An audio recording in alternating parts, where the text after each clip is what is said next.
사회적 민족운동. 자, 보시면은 843페이지예요. 3.1운동 이후에 민족주의뿐만 아니라 이런 독립운동계의 변화. 여기 보시면 세 가지의 계열로 나눠지죠. 민족주의 계열, 우익, 그리고 사회주의 계열. 사회주의가 1920년 정도부터 우리나라에 들어와요. 20년이면 3.1운동 직후부터 우리나라에 들어온다고 보시면 되고, 그 다음에 아나키스트가 아까 제가 말한 무정부주의.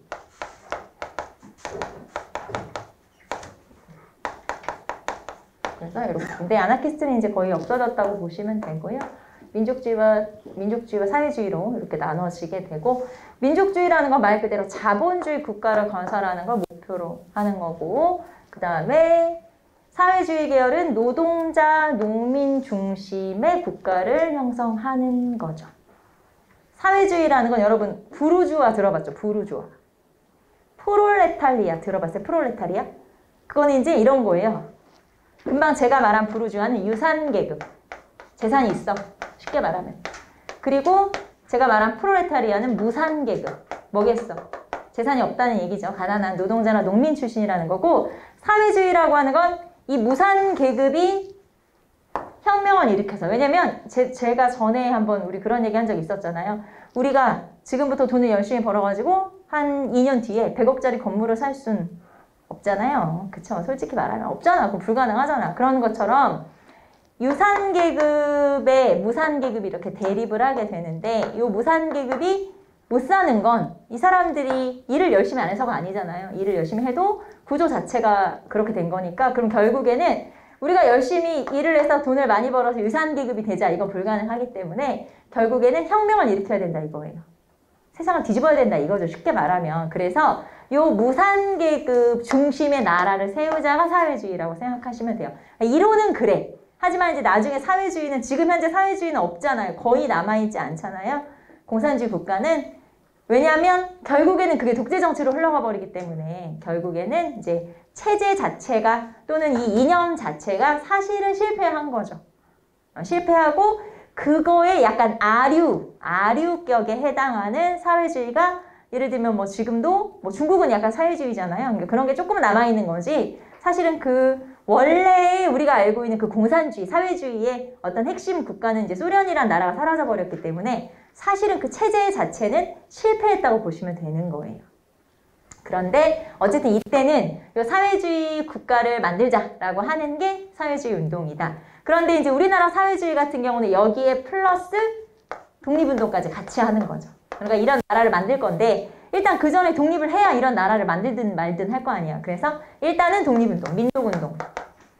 그래서 소련이, 아까 제가 그런 얘기도 했었죠. 소련이 우리나라 사람들을 불러서 독립운동 자금을 주기도 했다. 우리가 도와줄게. 너네 민족운동 도와줄게. 그래서 우리나라 사람들 중에서 젊은이들 중심으로 사회주의를 받아들인 세력이 많았던 거예요. 왜냐하면 독립운동 도와주겠다는 거고, 그 다음에 가난한 사람 중심의 나라를 만들겠다는 거니까 그냥 이론 자체로는 되게 좋아 보이잖아요. 그러니까 이제 젊은이들이 사회주의에 많이 경도되어 있었다, 빠져 있었다. 쉽게 말하면 그렇게 볼 수 있죠. 자, 어쨌든 민족주의 계열과 사회주의 계열로 나눠졌었다. 자, 그러면 사회주의라고 하는 게 우리나라에 들어왔다고 했는데 언제부터 들어왔다고 했냐면 3.1운동 직후부터 들어왔다고 보시면 돼요. 1920년 정도니까.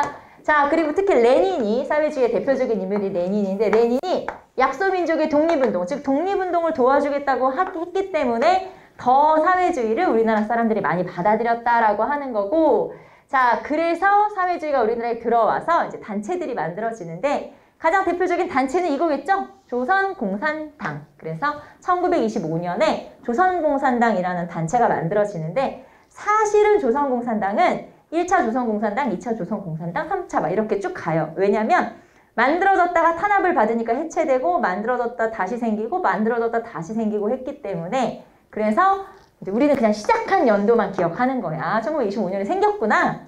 그리고 해방될 때까지 쭉 있긴 있어. 중간에 없어졌다 생겼다 없어졌다 생겼다를 반복하지만 어쨌든 그래서 조선공산당이라고 하는 게 1925년에 생기게 되고, 당연히 일본의 탄압을 받았는데, 자, 이제 우리 배웠던 거 한번 떠올려 볼까요?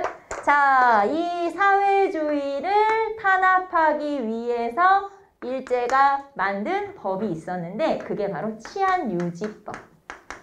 그래서 치안유지법은 언제 만들어졌냐면 1925년에 만들어졌어요. 그래서 이거 우리 중요하다. 시험에 제시문으로 이렇게 엄청 많이 나와요. 다음 중 1920년대 있었던 뭐 활동으로 옳은 것을 골라라. 뭐 이런 식으로 해서 20년대 물어볼 때 이 치안유지법이 되게 잘 나온다. 알겠죠? 그래서 연도를 기억하셔야 돼요. 자, 어쨌든 사회주의를 탄압하기 위한 법도 만들어졌다라고 하는 거고, 자, 그리고 문제는 뭐냐면 독립운동에서도 민족주의 계열과 사회주의 계열이 자꾸 대립해. 지금 힘을 합쳐도 될동 말동인데 이런 식으로 지금 가서 대립을 하고 있다고. 이게 조금 문제가 돼서 앞으로는 이제 계속 사회주의 계열과 민족주의 계열을 통합시키려는 운동들이 많이 등장을 하게 되는 거예요. 자, 그래서 이런 일이 있었다라고 하는 거고, 자, 그 다음에 넘어가 볼까요?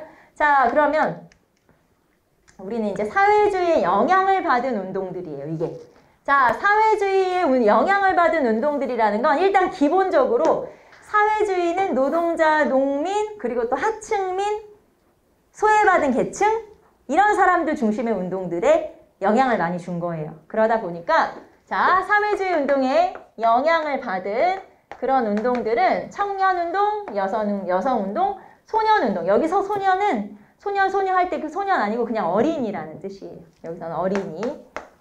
소년은 어린이를 말하는 거죠. 그 다음에 형평운동. 그래서 이런 것들은 사회주의의 영향을 받은 운동이다. 왜냐하면 소외된 계층들이기 때문에 주류는 아닌 거죠. 자, 그러면 청년운동은 이 단체 하나만 체크하시면 돼요. 그래서 여러분도 책에다가 그거 하나만 체크하시면 돼요. 다른 거에 대해서 자세히 물어보지 않아요. 조선 청년 총동맹. 그리고 이거 물어볼 때는 뭘 물어봐? 보통 연도 물어보는 문제가 출제가 돼요. 조선 청년 총동맹에서는 이 단체가 뭐 무슨 성격이냐 이런 거 잘 안 물어봐요. 보통은 그냥 조선 청년 총동맹. 그거는 이제 시기 물어볼 때 제시문으로 살짝 나올 수 있기 때문에 그것만 한번 체크해 보시고요. 자, 그 다음에 여성운동에서는 요 단체만. 다른 단체는 거의 시험에 나오지 않아요. 요게 나와요. 그래서 근우회는 뭐냐면 우리 아직은 안 배웠어요. 신간회라는 단체가 있고 신간회의 자매단체. 자매단체라는 게 뭐냐면 신간회라는 단체는 남자들 중심의 단체고 이 단체와 성격은 똑같아요. 신간회라는 게 뭐냐면 민족유일당 운동이라고 해서 사회주의랑 민족주의랑 통합한 단체인데 사회주의 민족주의 통합단체 중에 남자 단체는 신간회, 여자 단체는 근우회. 그래서 여자 단체니까 신간회의 자매단체라고 그래요.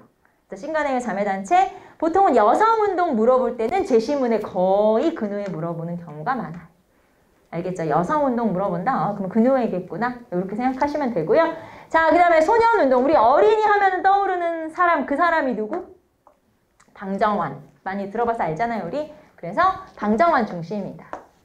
자, 천도교는 민족주의인데 이제 영향을 주고 받은 거예요. 쉽게 말하면. 그래서 사회주의의 영향. 이 사람은 천도교 계열이지만 사회주의 영향을 받아서 이렇게 이제 어린이날을 또 제정하기도 하죠. 이 어린이라는 이 단어를 만들어낸 것도 방정환이에요. 보통 그냥 뭐라고 했겠어? 어린애지 어린애 뭐 그냥. 그러니까 어린이라고 하는 거 사실 어린 사람을 존중하는 표현이거든요. 사실은. 그래서 이런 단어를 만들어낸 것도 이쪽 이 천도교 소년의 계열이다. 자, 그 다음에 형평운동. 형평운동은 조금 내용이 많죠? 자, 형평운동은 누가? 백정이. 여러분, 백정이면 뭐 하는 사람이죠? 조선시대 백정이면 도살업자예요.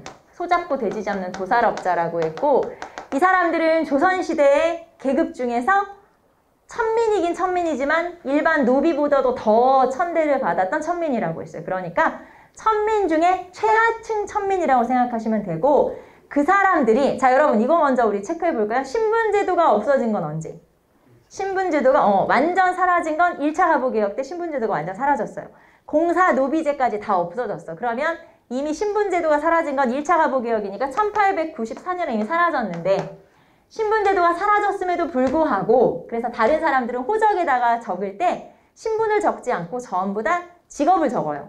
그런데 이 백정들만 호적에 표시를 할 때도 거기다 백정에다가 붉은 점을 찍거나 이런 식으로 해서 백정임을 표시를 해왔어요. 그러니까 신분제도가 사라졌음에도 불구하고 백정들은 여전히 차별 대우를 받고 있고 그럼 열받잖아. 그래서 이 백정들을 중심으로 왜 우리를 차별하냐? 차별을 이제 좀 하지 말아달라. 쉽게 말하면 신분 차별에 대한 저항이라고 생각하시면 돼요. 그래서 그 운동이 일어나는데 그거를 형평운동, 형평이 이제 공평 뭐 그런 거잖아요. 그러니까 형평운동이라고 하고, 자 이제 누가? 백정이. 어디에서? 진주에서. 언제? 1923년에 조선형평사라고 하는 단체를 만들어서, 자, 뭘 요구했는데 신분 차별에 대한 저항을 한 거죠, 말하자면. 그래서 차별의식을 없애달라라고 하는 걸 요구했어요. 자, 그럼 이렇게 말하면 맞나 보세요. 조선형평운동에서는 신분제 폐지를 주장하였다. 아니죠. 제 많이 틀리는 제시문 중에 하나예요. 신분제 폐지는 이미 됐어. 우리를 차별하는 차별의식이 문제인 거지 신분제가 폐지되지 않은 건 아니죠. 알겠죠? 그래서 신분제 폐지를 요구한 게 아니고 신분 차별을 하지 말아달라는 어떤 차별의식, 그 다음에 차별에 대한 저항을 한 거다. 그래서 전국의 지사와 분사를 조직해서 운동을 했으나 나중에는 그냥 단순 이익단체로, 이익집단으로 바뀌었다라고 하는 거죠. 그래서 형평운동. 자, 그래서 지금 이게 사회주의에 영향을 받은 운동들이에요. 조선청년총동맹, 근우회, 그리고 소년운동은 방정환 기억하시면 되고, 형평운동은 조선형평사, 진주에서. 자, 그래서 이런 활동들 정리 한번 해봤고요. 자, 그 다음 넘어가 볼까요? 자, 그래서 근우회 창립 취지문 여러분 교재에 나와 있고, 형평운동 취지문도 체크 한번 해보시고, 자, 그 다음에 이제 시험에 많이 나오는 민족유일당 운동으로 갑시다. 자, 민족유일당 운동이라는 건 민족주의와 사회주의랑 합치자. 이게 민족유일당 운동이에요. 그래서 1차 국공합작이라고 해서, 자, 국민당, 중국국민당, 중국공산당이 연합을 했어요. 왜? 일본이랑 싸우려고. 그러니까 지금은 너랑 나랑 둘이 싸우지 말고 지금 일본이랑 싸우자. 너랑 나랑 지금 힘을 합치자. 그게 국공합작. 그래서 1차 국공합작, 2차 국공합작 이런 식으로 국공합작이 있었는데 중국도 공산주의랑 민족주의랑 합쳐진 거지. 우리도 하자. 우리도 해야지. 그래서 영향을 받은 거고, 자, 그 다음에 국외에서는 한국독립민족유일당 국경촉성회라고 해서 국내외에서 이런 단체들이 생겨나게 된 거예요. 그래서 국외에는 이제 우리나라 사람들이 만든 단체예요. 그래서 이런 단체가 생겼고, 삼부 통합도 넓게 보면 통합이라면 통합일 수 있잖아요. 그래서 여러 단체들이 지금 다 통합되는 분위기야. 그럼 우리도 한번 통합해야지 라고 하는 거고, 자, 그 다음에 이제 국내로 갑시다. 자, 국내 볼게요. 자, 국내에는 지금 크게 민족주의 계열과 사회주의 계열이 나누어져서 활동을 하고 있었는데, 문제는 민족주의 계열이 분화가 된 거예요. 어떻게 분화됐냐면 타협적 민족주의 계열과 비타협적 민족주의 계열로 나눠지게 된 거죠. 다시, 자, 민족주의 계열은 뭐로 나눠졌냐면 타협적 민족주의 계열과 비타협적 민족주의 계열로 나눠지게 된 거죠. 그러면 타협적 민족주의 계열은 여러분 딱 봐도 누구랑 타협했겠어? 일본이랑. 그럼 일본이랑 타협했다는 건 우리는 다른 말로 하면 이 사람들은 뭐라는 얘기지? 친일파. 그렇죠. 친일파라는 얘기야. 자, 누구랑 타협했어? 일본이랑 타협했어? 그래서 이 사람들이 원하는 거, 이 사람들이 추구하는 걸 자치운동이라고 하는데, 자, 일단 사람 이름 한번 써볼게요. 이광수, 최린, 이런 사람들이 자치운동을 주장했어요. 자치운동이 뭐냐면 이런 거죠. 자, 우리는 일본이 허락하는 범위 내에서, 일본이 허락해주는 범위 내에서 우리도 일본 사람인들과 같이 정치에 참여하고 싶다. 그게 자치운동이에요. 다시, 일본이 허락하는 범위 내에서 우리도 일본 사람들과 같이 정치에 참여하고 싶다. 그럼 그게 뭐겠어? 친일이지 뭐. 그래서 결국에는 일본의 허락 범위 안에서 우리도 일본인처럼 정치에 참여하겠다는 당연히 친일인 거고요. 그래서 대표적인 인물이 이광수, 최린인데, 특히 이광수 같은 경우는 이런 걸 주장했어요. 민족 개조론이라는 걸 주장했어요. 그러니까 우리가 지금 이렇게 된 건 뭔지 알아? 우리 민족이 문제가 있어서 그래. 그러니까 우리 민족을 어떻게 해야 돼? 개조해야 돼. 이렇게 주장을 했다는 거지. 딱 봐도 친일파지? 자, 그 다음에 이 사람은 민족적 경륜이라고 하는 글을 동아일보에 연재하기도 했었는데 다 내용은 그런 거예요. 일본이 허락하는 범위 내에서 활동하자 이런 내용이고 자 이광수 그러면 이광수라는 사람은 원래 대한민국 임시정부의 상하이에서 활동할 때 상하이에서 활동했던 인물이에요. 그러면 나중에 1920년대 와서 어떻게 된 거죠? 변절. 그래서 1920년대부터 30년대로 넘어가는 사이에 이렇게 변절한 인물들이 엄청 많아요. 왜냐면 이런 거지. 1910년부터 식민지가 된 거잖아요. 그러면 1920년이 됐다고 생각해봐. 그러면 지금 이제 이게 한 25년 이때쯤 된 거거든요. 그러면 식민지가 된 지 지금 15년쯤 됐지. 그리고 30년대로 넘어갔다고 생각하면 식민지가 된 지 한 20년 됐다고 쳐보세요. 그러면 이 사람들이 생각할 때는 이 사람들은 나중에 이 사람들이 실제로 변명했던 내용인데 뭐라고 했냐면 해방이 될 줄 몰랐다. 나는 나라를 위해서 이런 활동을 한 거다. 지금 제가 말한 게 이 사람들이 변명했던 내용이에요. 해방이 될 줄 몰랐다. 일본이 망할 줄 몰랐어. 그래서 나는 나라를 위해서 이런 일을 했다. 라고 이 사람들이 말했었던 거죠.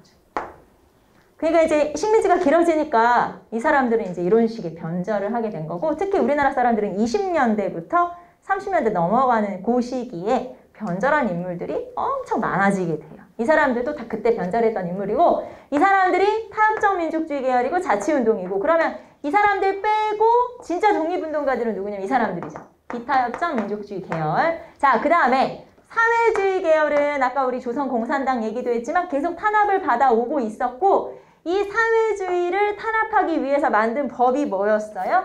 치안유지법이죠. 그래서 이런 거지. 자, 민족주의 계열은 분열이 됐고 사회주의 계열은 탄압을 받고 그러니까 민족주의 계열도 힘들고 사회주의 계열도 힘들어. 그러면 이제 쟤도 힘들고 나도 힘드니까 이제 어떻게 하자? 힘을 합쳐야지. 그래서 연합을 한 거예요. 누구랑 누구랑? 자, 민족주의 계열 중에서는 비타협적 민족주의 계열이랑 그 다음에 사회주의 계열이랑 통합을 하자. 이게 민족유일당 운동이죠. 그래서 이런 식으로 통합을 하게 되는데 자 봅시다. 그러면 자 이런 식으로 통합을 해서 드디어 단체가 만들어지게 된 거예요. 자 그러면 민족유일당 운동의 일환으로 단체가 만들어졌어. 이 단체는 신간회. 그래서 시험에는 신간회가 엄청 잘 나오겠죠? 신간회. 자 그래서 여러분 교재 보시면 신간회 850페이지 나와 있는데 자 850페이지에 신간회가 나와 있어요. 신간회 봅시다. 신간회가 만들어진 배경. 일단 60만 세 운동의 의의가 뭐였냐면 의의. 민족 유일당 운동의 계기가 되었다. 이게 의의였어요. 60만 세 운동이.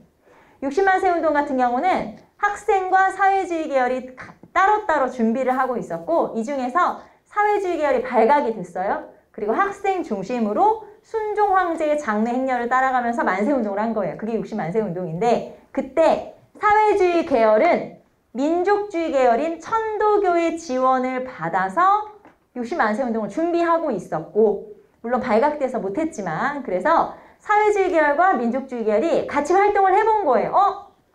쟤랑 같이 활동을 해보니까 할만하네. 애들이 괜찮네. 그럼 이제 앞으로 활동을 할 수 있겠구나. 그래서 이렇게 민족유일당 운동의 계기가 된 게 60만세 운동이고 자, 그 다음에 민족주의 계열 중심으로 조선민흥회라는 단체를 만들어서 민족유일당 운동을 하자고 했고 그 다음에 사회주의 계열 중심으로 정우회라는 걸 만들어서 정우회 선언을 발표하게 됐고 자, 그래서 이런 여러 가지 활동들 때문에 결국에는 신간회가 만들어지는데 그러면 우리는 850페이지에 정우회 선언이라고 해서 여러분 책에 나와 있죠. 사료가 나와 있고요. 자, 이 중에서는 제가 밑에서 네 번째 줄부터 읽어볼게요. 자, 봅시다. 지금 이거는 사회주의 계열에서 발표한 거예요. 자, 따라서 민족주의 세력에 대해서는 그 부르주아 민주주의적 성질을 명백하게 인식함과 동시에 과정상의 동맹자적 성질도 충분히 인정하여 그러니까 쟤네가 민족주의적 성격을 가지고 있지만 동맹자적 성격도 가지고 있다는 거 우리가 알아. 그래서 그것이 타락한 형태로 출현되지 아니하는 것에 한해서는 적극적으로 제휴하여 종래의 소극적 태도를 버리고 분연히 싸워야 할 것이다. 무슨 말이냐면 쟤네가 민족주의 계열이 타락하지만 않는다면 나는 쟤네랑 제휴해서 활동을 할 수 있을 것 같아. 활동을 해보려고 해. 그러면 타락하지 않는다면 이라는 조건을 달았잖아요. 여기서 말하는 타락한다라는 게 타협적 민족주의가 되지만 않는다면, 그러니까 뭐겠어? 쉽게 말하면 친일파만 아니다면, 친일파가 되지만 않는다면 비타협적 민족주의 계열하고는 한번 일을 같이 해볼만 하지. 괜찮지. 한번 일을 해도 되겠지? 이런 내용이에요. 이해돼요? 그래서 만약에 타락하는 형태로 뭐 출연하지만 않는다면 요 타락하는 형태가 만약에 체크가 돼 있다 그러면 아 이건 친일파구나 이렇게 생각하시면 되죠. 자, 그래서 결국에는 만들어진 단체가 뭐냐? 신간회. 자, 그럼 신간회는 누구랑 통합해서 만든 거죠? 비타협적 민족주의 계열과 플러스 사회주의 계열이 합쳐져서. 자, 이제 여러분은 요걸 기억해야 돼요.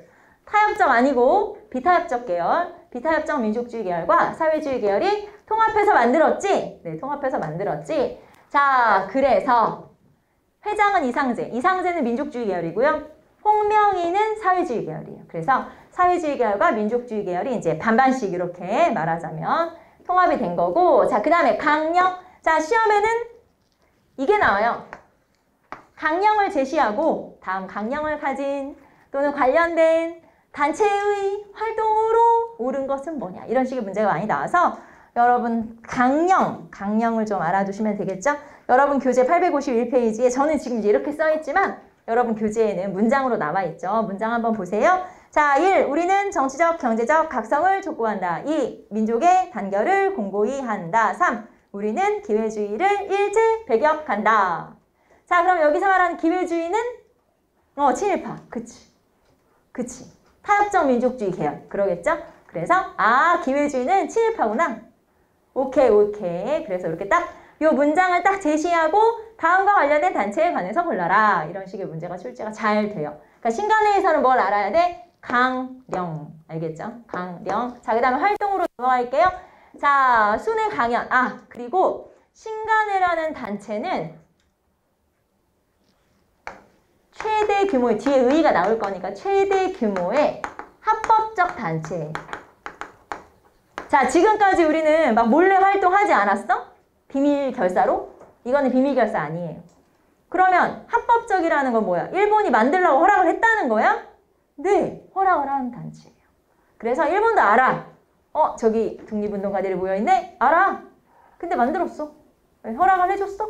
그래서 여기에 이제 민족주의 계열과 사회주의 계열이 모여서 활동을 하는 거죠. 본부는 어디 있었냐면 종로. 탑골공원 그 맞은편쯤에 지나가다 보면 표지석이 있어요. 신간회 본부 자리, 뭐 이렇게 이제 표지석이 있어요. 그래서 종로에 이제 신간회라는 게 본부가 만들어졌죠. 자, 봅시다. 그래서 여기 보시면 여러분 교재에 가로 2번 한번 보세요. 851페이지 가로 2번에 일제하 최대의 합법적 항일단체. 자, 비밀결사 아니에요.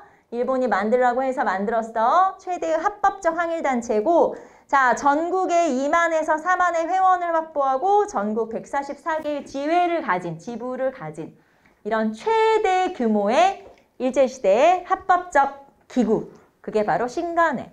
그러면 일본이 미쳤다고 이거를 허락을 해줬냐? 허락을 했지. 일본 생각은 이런 거예요. 저기 독립운동가가 다 모여있는데 그러면 쟤네만 감시하면 되겠구나. 저 단체만 감시하면 저기 다 모여있잖아. 그렇게 생각을 한 거죠. 그래서 이 단체를 허락을 해준 거고 그래서 활동을 하게 됐지만 물론 활동은 탄압을 많이 받았지 당연히. 자, 보시면 이런 활동을 했어요. 보시면 순회 강연, 그 다음에 농민운동이나 노동운동을 지원하기도 했는데 자, 이 중에서는 원산 노동자 총파업 요거를 지원했었다라고 하는 거예요. 이게 원산 노동자 총파업을 제가 왜 체크했냐면 노동운동 중에서 최대 규모의 또 활동이었기 때문에 여기를 지원했었다라고 하는 거고요. 나머지 뭐 갑산 화전민 학살사건 단천, 농민운동 등 지원. 자, 그 다음 넘어가 보도록 할게요.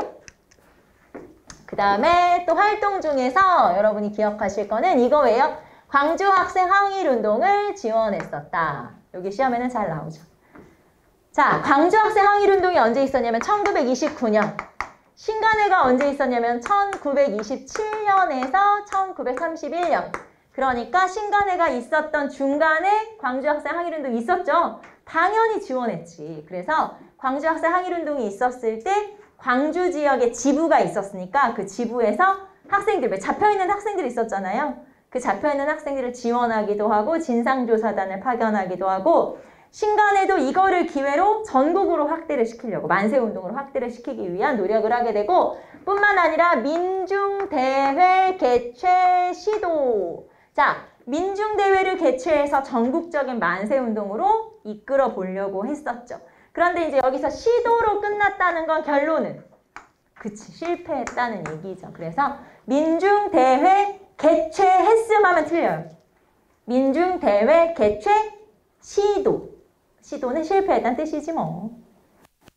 자, 그래서 광주학생항일운동을 지원했었다. 자, 그 다음에 자매단체 아까 뭐였지? 언니들 단체 뭐였어? 근우회. 그쵸? 근우회라는 건 자매단체다, 여자들 단체다 라고 하는 거 알 수 있고요. 자, 그러면 신간회라는 단체가 여러분 알잖아요. 우리가 서로 또 성향이 다른 사람들이 모여 있으면 결론은 어떻게 돼? 또 끝까지 또 잘 갈 수는 없잖아. 또 알잖아. 그래서 결국에는 실패를 하게 되는데, 자 봅시다. 해체. 일본의 탄압이 있었고 당연히 자 우리 앞에서 민중대회 개최 시도할 때 왜 그러면 실패했어? 민중대회 왜 실패했어? 지도부들을 싹 잡아가 버렸거든요. 그래서 실패했고 자 이렇게 일제의 탄압 그리고 집행부의 우경화. 여러분 집행부가 우경화됐다는 건 무슨 뜻이냐? 이거는 친일파가 됐다는 얘기예요. 그래서 집행부의 우경화라는 건 쉽게 말하면 지도부 중에서 친일파들이 껴있었대 이런 뜻이에요. 그래서 이거는 친일화. 자 거기에다가 코민테른의 노선 변화. 또 어려운 말 나왔어. 코민테른이라는 건 뭐냐면 공산당 회의라고 생각하시면 돼요. 전 세계 공산당은 코민테른의 지시를 받아요.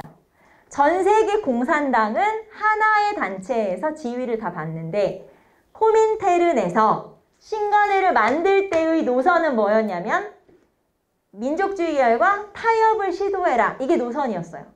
그러니까 노선에 따라서 우리나라 공산주의자들도 말을 잘 들은 거야. 그래서 신간회라는 단체를 만들었는데 자 코민테른의 노선이 어떻게 변화했냐면 이렇게 변화했어요. 적극적 계급투쟁. 그러니까 민족주의 계열과의 타협에서 적극적 계급투쟁을 해라. 계급투쟁이라는 건 사회주의의 원래 본래 활동이에요. 그러니까 무슨 말이야? 본래 활동을 강화해라? 그럼 더 이상 타협을 할 수가 없는 거예요. 그래서 민족주의 계열과는 이제 뭐 할 수밖에 없어? 찢어질 수밖에 없는 거지. 어쩔 수 없지 이제. 활동 목표가 달라진 거, 활동 방향이 달라진 거예요. 자, 그래서 코민테른이 이런 식으로 명령을 내리게 돼서 결국에는 활동 방향이 달라진 거고 자, 뿐만 아니라 사회주의 계열에서 해소론이라는 걸 제시하게 돼요. 해소론. 해소가 뭐냐면 여러분 보통 어떤 단체가 없어져. 그럼 뭐라고 하지? 해체라고 얘기해요. 그런데 신간회는 사회주의 계열에서 뭘 주장했냐면 우리는 해체가 아니야. 해소야. 그럼 해소는 뭐고 해체는 뭐냐? 해체는 말 그대로 그냥 우리가 알고 있는 없어졌다는 거고 해소는 뭐냐면 풀어서 없애버림 이런 뜻이거든요. 그래서 쉽게 말하면 이런 거야. 발전적인 방향으로 가기 위해서 지금은 찢어지는 거. 그러니까 이런 거지. 너랑 나랑 정말 사랑하지만 우리는 그만 헤어지자. 이런 개념이라고 생각하시면 돼요. 무슨 말인지 알겠지? 쉽게 말하면 너랑 나랑 완전 원수야. 우리는 완전 원수가 됐어. 이래서 헤어지는 게 아니고 자 너랑 나랑 정말 사랑하지만 너는 너대로 발전하고 나는 나대로 발전하기 위해서 우리가 어쩔 수 없이 여기서 그만두는 거다. 약간 이런 개념이라고 보시면 돼요. 이건 제가 그냥 뉘앙스를 설명한 거예요, 여러분. 그래서 해소라는 건 그런 뜻이에요. 여기서 서로 더 발전하기 위해서 그만두자.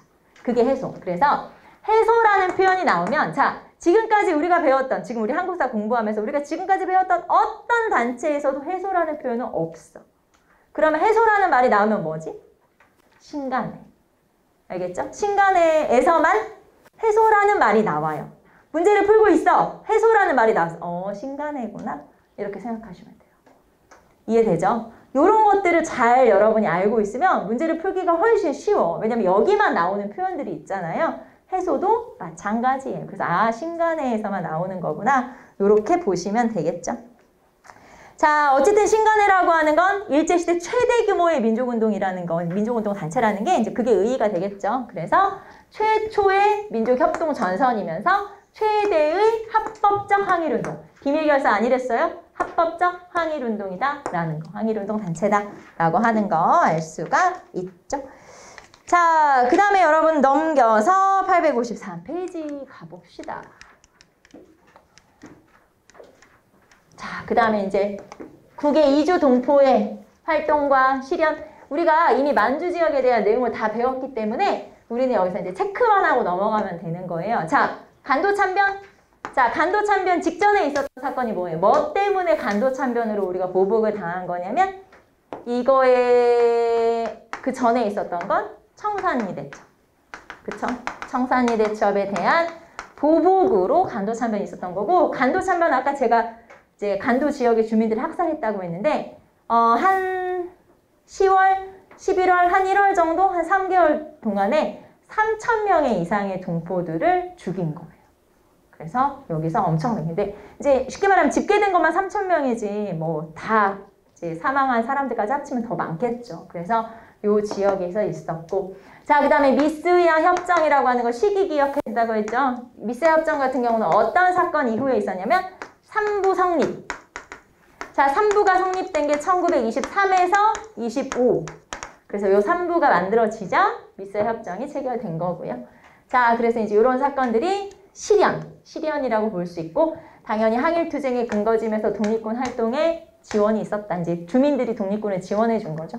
이렇게 한번 보시면 되고, 그 다음에 연해주. 자, 이 중에서는 여러분이 이 연해주 지역을 좀 기억하셔야 되는데, 연해주에는 신안촌이라는 게 만들어졌어요. 한인타운이라고 생각하시면 돼요.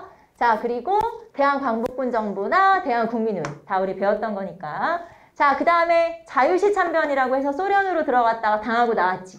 그게 자유시 참변. 자, 그 다음에 여기서 기억할 건 이거. 중앙아시아로의 강제 이주.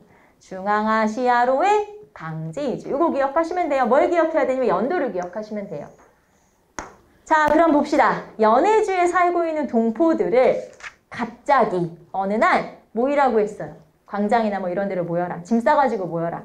그래서 어디로 어떻게 가는지도 모르고 짐을 싸가지고 모였더니 기차에 탔어. 그리고 나서 몇 날 며칠을, 이거는 이제 한 달 이상 기차를 타고 가는 거예요. 근데 그 기차가 지금 우리가 알고 있는 그 여객칸, 의자 앉을 수 있는 의자 있고 그런 거 아니고 그냥 화물칸 있죠. 아무것도 없는 그냥 네모 덜렁 있는, 거기에 막 사람들을 가득 채운 거야. 그래서 탔어.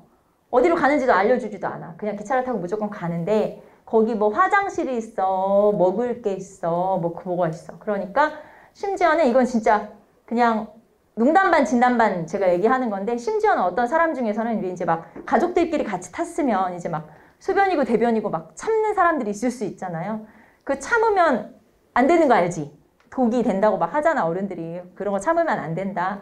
실제로 그게 독이 돼서 그것 때문에 뭐가 생겨서 병이 생겨서 죽은 사람도 있다는 거예요. 그 정도로.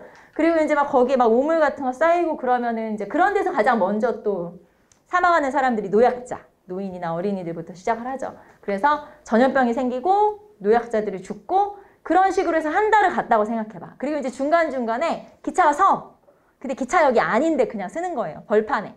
그럼 이제 그때 사람들이 나와서 이제 쉽게 말하면 뭐 시신이나 뭐 이런 게 있을 수 있잖아요. 그럼 이제 내려서 눈으로만 덮어 놓는 거지. 왜냐면 매장을 할 수가 없어. 그때 추운 겨울이었기 때문에. 그러면 시신을 그냥 내려서 그냥 덮는 거예요. 눈으로 덮어 놓고 다시 기차를 타. 그리고 이제 남자들 같은 경우는 가서 막 항의를 할 수도 있잖아요. 그러면 돌아오지 않아. 그렇게 되는 거지. 그리고 이제 그렇게 기차를 타고 한 달쯤 갔어. 그래서 다 내리라는 거야. 내렸어. 아무것도 없는 그냥 벌판이에요. 그럼 이제 거기서 기차는 가버렸어. 그럼 나는 이제 거기서 살아야 되는 거잖아. 어떻게든지. 그래서 심지어는 처음에 굴을 파고 살았다는 거지. 땅굴을 파고. 신석기인들처럼. 쉽게 말하면 신석기, 구석기인들처럼 그런 식으로 살았다는 거예요. 그래서 연해주에 살고 있었던 우리나라 동포들을 갑자기 그렇게 중앙아시아 지역으로 강제 이주를 했는데 왜? 그럼 멀쩡히 잘 살고 있는 사람들을 왜 이주를 시켰냐면 자, 이게 1937년이죠. 1939년부터 2차 세계대전이 시작돼요. 근데 그 전에 이 소련과 말하자면 이제 말하자면 이 러시아와 일본이 사이가 별로 안 좋으니까 전쟁을 할 것 같다. 그런데 전쟁을 하게 되면 왜 우리나라 사람들은 생긴 게 아시아인이니까 사실 그러니까 소련 사람들이 생각할 때 이 사람이 조선인인지 일본인인지 구별이 안 되잖아요. 그러니까 분명히 저 조선인들이 일본 사람들이니까 국적은 일본이니까 그 당시에는 분명히 저 조선인들이 일본의 스파이 활동을 할 거다. 그러니까 저기에 살게 내버려 두면 안 된다. 그래서 갑자기 그냥 기차를 태워서 중앙아시아로 다 보내버린 거예요. 지금 우리가 생각할 땐 뭔 소리야 이렇게 생각하겠지만 그땐 그랬어요. 그래서 갑자기 저것들이 스파이 활동할지 모르니까 야 저기서 싹 치워버려 이렇게 된 거죠. 그래서 갑자기 살던 터전을 다 잃어버리고 왜냐면 여기에 살던 사람들은 여기에 직장도 있고 가족도 있고 자기 재산도 있고 다 있었어요. 그런데 갑자기 기차에 태워서 중앙아시아로 옮겨버린 거죠. 그래서 이제 처음에는 그렇게 막 땅굴 파고 살았다고 했죠. 그러면서 거기에 정착해서 농사를 짓기 시작했고 우리나라 사람들은 또 이 건조한 기후에서도 벽지를 가지고 가서 거기서 벼농사를 지었다는 거예요. 그래서 농사를 지어서 먹고 살기 시작했는데 문제는 그때는 전체가 다 소련이었기 때문에 지금 여기로 옮겨진 중앙아시아에 우즈베키스탄, 뭐 키르기스탄, 카자흐스탄 이런 나라예요. 지금으로 하면. 그런데 그때는 그냥 전체 소련 연방이었기 때문에 괜찮았지만 나중에 각 나라로 독립이 된 다음에는 그냥 이런 거죠. 저기에 우리나라인데 모르는 아시아인들이 살고 있어. 우리나라 안에. 그러면 어떻게 됐겠어? 차별을 또 엄청 받았겠지? 이제 그러는 과정에서도 살아남은 그런 사람들, 지금도 살고 있는, 지금은 이제 몇 대가 살고 있겠죠? 그렇게 살고 있는 사람들을 고려인이라고 그래요. 고려인, 까르이스키라고 하죠. 그리고 왜 우리 여러분 기억나요? 홍범도 장군의 유해를 중앙아시아에서 모셔온 거 알아요? 카자흐스탄인가? 뭐 어디서 우즈베키스탄인가? 거기서 모셔왔지. 왜? 홍범도 장군도 이때 강제 이주를 당했어요. 그래서 중앙아시아로 옮겨간 거거든.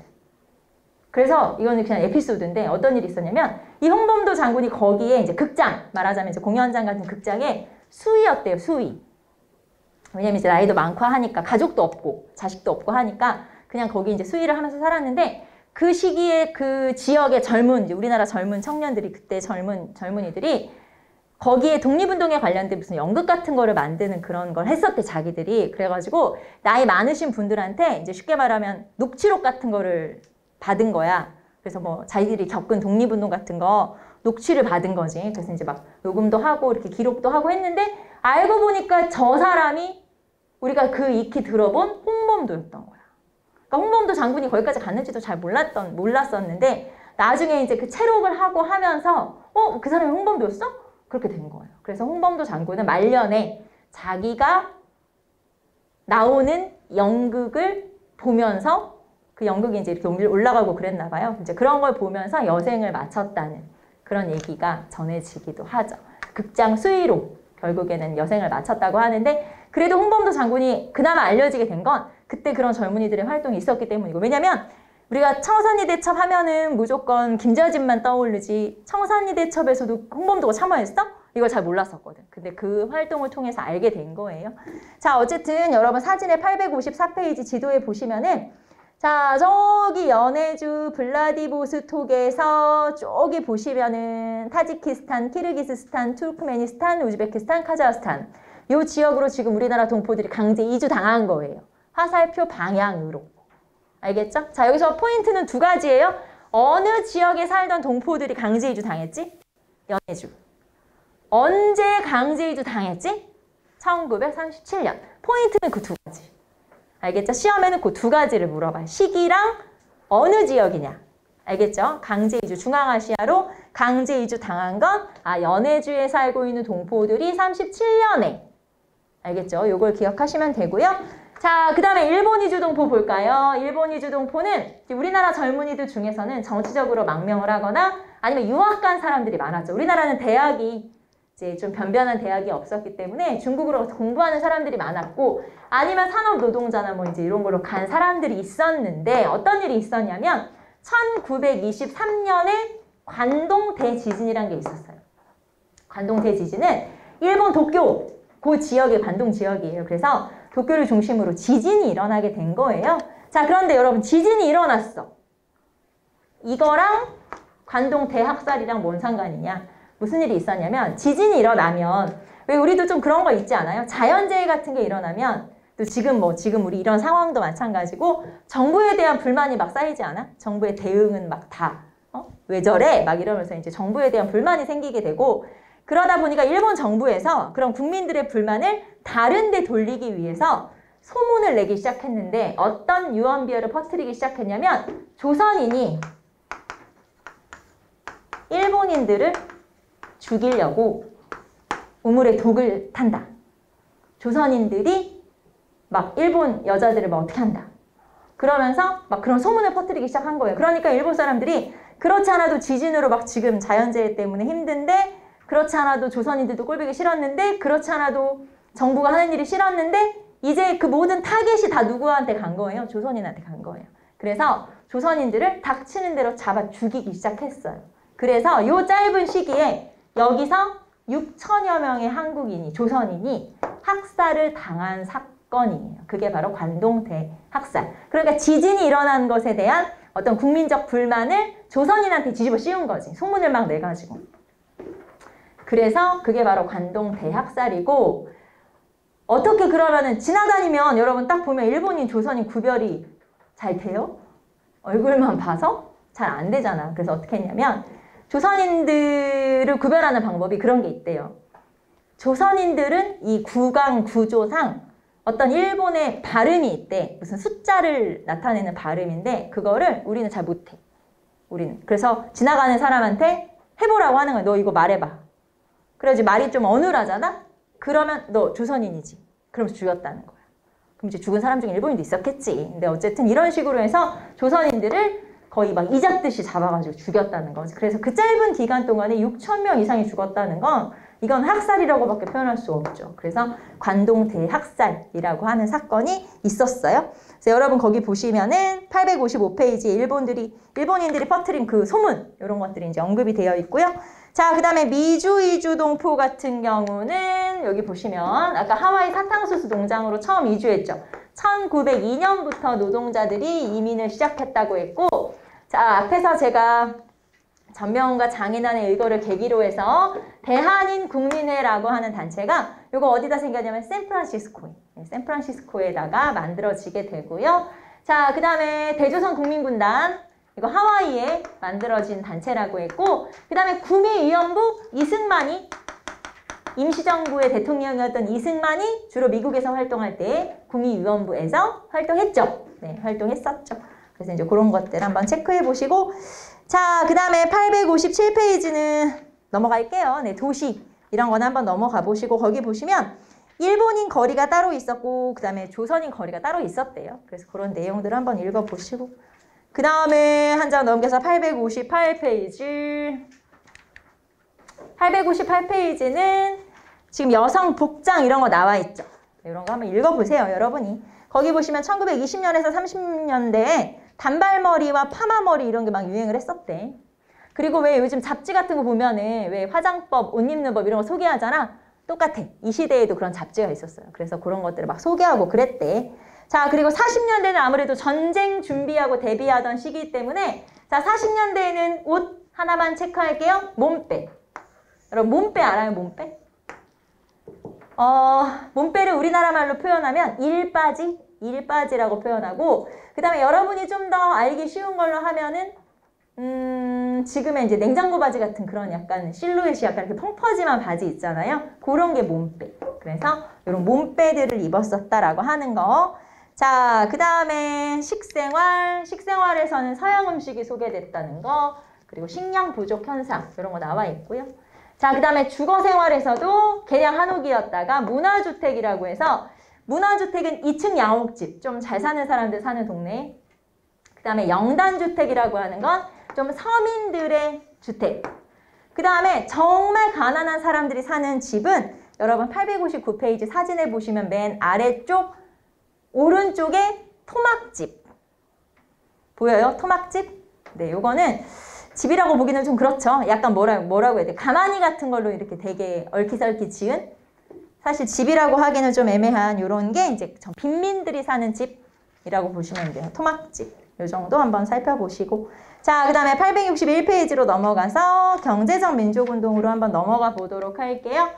자, 경제적 민족운동에서는 1920년에 회사령이 폐지되면서 민족 기업들이 그나마 좀 설립이 되기 시작하죠. 그래서 여러분 861페이지 보시면 지주 출신의 기업, 서민 출신의 기업 이런 거 나와 있는데 사실 뭐 이거 외우실 필요는 뭐 따로 없고 그냥 한번 보세요. 지주들이 만든 회사, 서민들이 만든 회사 뭐 이런 것들 있고 자, 하지만 30년대 가면은 일제의 탄압으로 위축이 됐었다. 뭐 그런 내용들 한번 보시면 되겠고 자, 요 지금 경제적 민족운동에서 시험에 제일 많이 나오는 건 바로 물산 장려 운동. 물산 장려 운동이죠. 자, 여러분 862페이지 보세요. 물산 장려 운동. 자, 물산 장려 운동은 말 그대로 물산, 생산을 장려하자 이런 거니까 쉽게 말하면 진짜 뭐 생산을 늘리자라기보다는 국산품 애용 운동이에요. 쉽게 말하면. 자, 그래서 국산품 애용 운동이 왜 일어났냐면 회사령이 폐지됐죠. 회사령이 폐지되면서 일본 기업이 우리나라에 대거 진출을 하게 됐고 뿐만 아니라 관세가 철폐된다는 소문이 나기 시작했어요. 실제로 관세 철폐는 1923년이고 1923년에 여기는 이제 한 1920년 정도부터 시작했는데 1923년에 관세가 철폐되면서 더 활발해지게 된 게 바로 물산 장려 운동이죠. 그러니까 일본 기업이 들어온다더라. 관세가 철폐된다더라. 그러면 우리나라 물건들이 문제가 생길 것이다. 말하자면 많이 안 팔리고 문제가 생기기 침체될 거니까 국산품을 쓰자라고 하는 게 물산 장려 운동이고 여기 구호를 보시면 그런 내용이에요. 내 살림은 내 것으로 조선 사람 조선 것으로 그래서 결국에는 국산품을 쓰자라는 운동이 실시가 된 거예요. 자, 그러면 언제? 1920년대 초반에 어디서? 평양에서부터 시작했어요. 평양에서부터. 자, 그리고 누가? 조만식, 그러니까 평양 지역에 있었던 민족주의 계열이에요. 그래서 그 사람을 중심으로 해서 국산품 애용 운동이 일어나게 되고 이게 이제 서울로 확대가 됐어요. 그러면서 전국으로 확산이 됐는데 자, 그리고 여기 참여했던 단체들이 이런 단체들. 자자크, 학생 중심의 단체. 그 다음에 토산 애용 부인회, 뭐 딱 봐도 부인들 단체겠죠? 그래서 이런 단체들이 참여하게 되는 국산품 애용 운동. 자, 그러면 이제 제일 중요한 게 이거죠. 국산품을 애용하자. 그 다음에 민족 기업을 육성하자, 금검, 절약, 뭐 그 다음에 금연, 금주 이런 활동 등을 통해서 경제적으로 성장을 하자, 일본에 좀 대적하자 이런 게 바로 물산 장려 운동이죠. 자, 그런데 문제는 자 그러면 보세요. 물산 장려 운동이 막 일어났어. 국산품을 써야 되는데 국산품을 쓰자고 했어. 그러면 사람들이 이제 국산품을 써야 되는구나. 그래서 수요가 증가하게 돼요. 수요라는 건 뭔지 알죠? 사람들이 막 살려고 하는 그런 이제 움직임을 수요라고 하잖아요. 수요는 증가했어. 그러면 수요가 증가했으면 물건이 그만큼 더 많이 만들어져야 이 수요에 딱 맞아 떨어질 거 아니에요. 그런데 문제는 자, 수요는 증가했으나 공장이나 회사가 더 늘어난 건 아니에요. 그대로야. 자, 그러니까 물건 생산은 그대로인데 수요만 증가했어. 그럼 가격이 어떻게 돼? 가격이 오르겠지. 사람들이 서로 사려고 하니까. 그래서 결국에는 가격만 올려놓는 꼴이 된 거예요. 그러자 사회주의 계열에서, 이걸 민족주의 계열이 주도한 거니까 사회주의 계열에서 이렇게 비판을 했죠. 너네 자본가 너네 일부러 돈 벌려고 그런 거지. 그러면서 비판을 했다라고 하는 게 물산 장려 운동이죠. 자, 물산 장려 운동은 언제? 1920년대 초반. 어디에서 처음 시작했죠? 평양에서. 그리고 뭐 하자는 운동이야? 국산품을 애용하자. 이런 운동이었는데 자, 결론. 결국에는 가격만 올려놓는 결과를 가져와서 누가 비판했어? 사회주의 계열이 비판한 운동이다. 라고 하는 게 물산 장려 운동이고 이 물산 장려 운동 같은 경우도 한 2년쯤 전에 왜 전에 한번 그런 얘기 했었죠. 시험에 나오면 무슨 뭐 막 지방직에도 나오고 국가직에도 나오고 막 경찰 시험에도 나오고 희한하게 그 해는 그 문제가 되게 많이 나온다. 그런 얘기 하지 않았었어요? 제가 실학자 얘기하면서 희한하게 이익만 나올 때가 있고 희한하게 박제가만 나올 때가 있다고 했잖아요. 물산장려운동도 한 2년쯤 전에 희한하게 시험마다 물산장려운동이 나올 때가 있었어요. 그런 식으로 이 문제가 이제 여러 직렬에 비슷비슷하게 나올 때가 있어요. 그래서 물산장려운동도 출제 빈도가 좀 높은 그런 개념이다라고 하는 거예요. 알겠죠? 잘 나와. 말하자면 출제 빈도가 높은 편이에요. 자, 그래서 862페이지 보시면 자, 거기 지금 포스터도 나와 있죠. 왼쪽부터 읽는 거 알죠? 우리가 만든 것은 우리가 쓰자.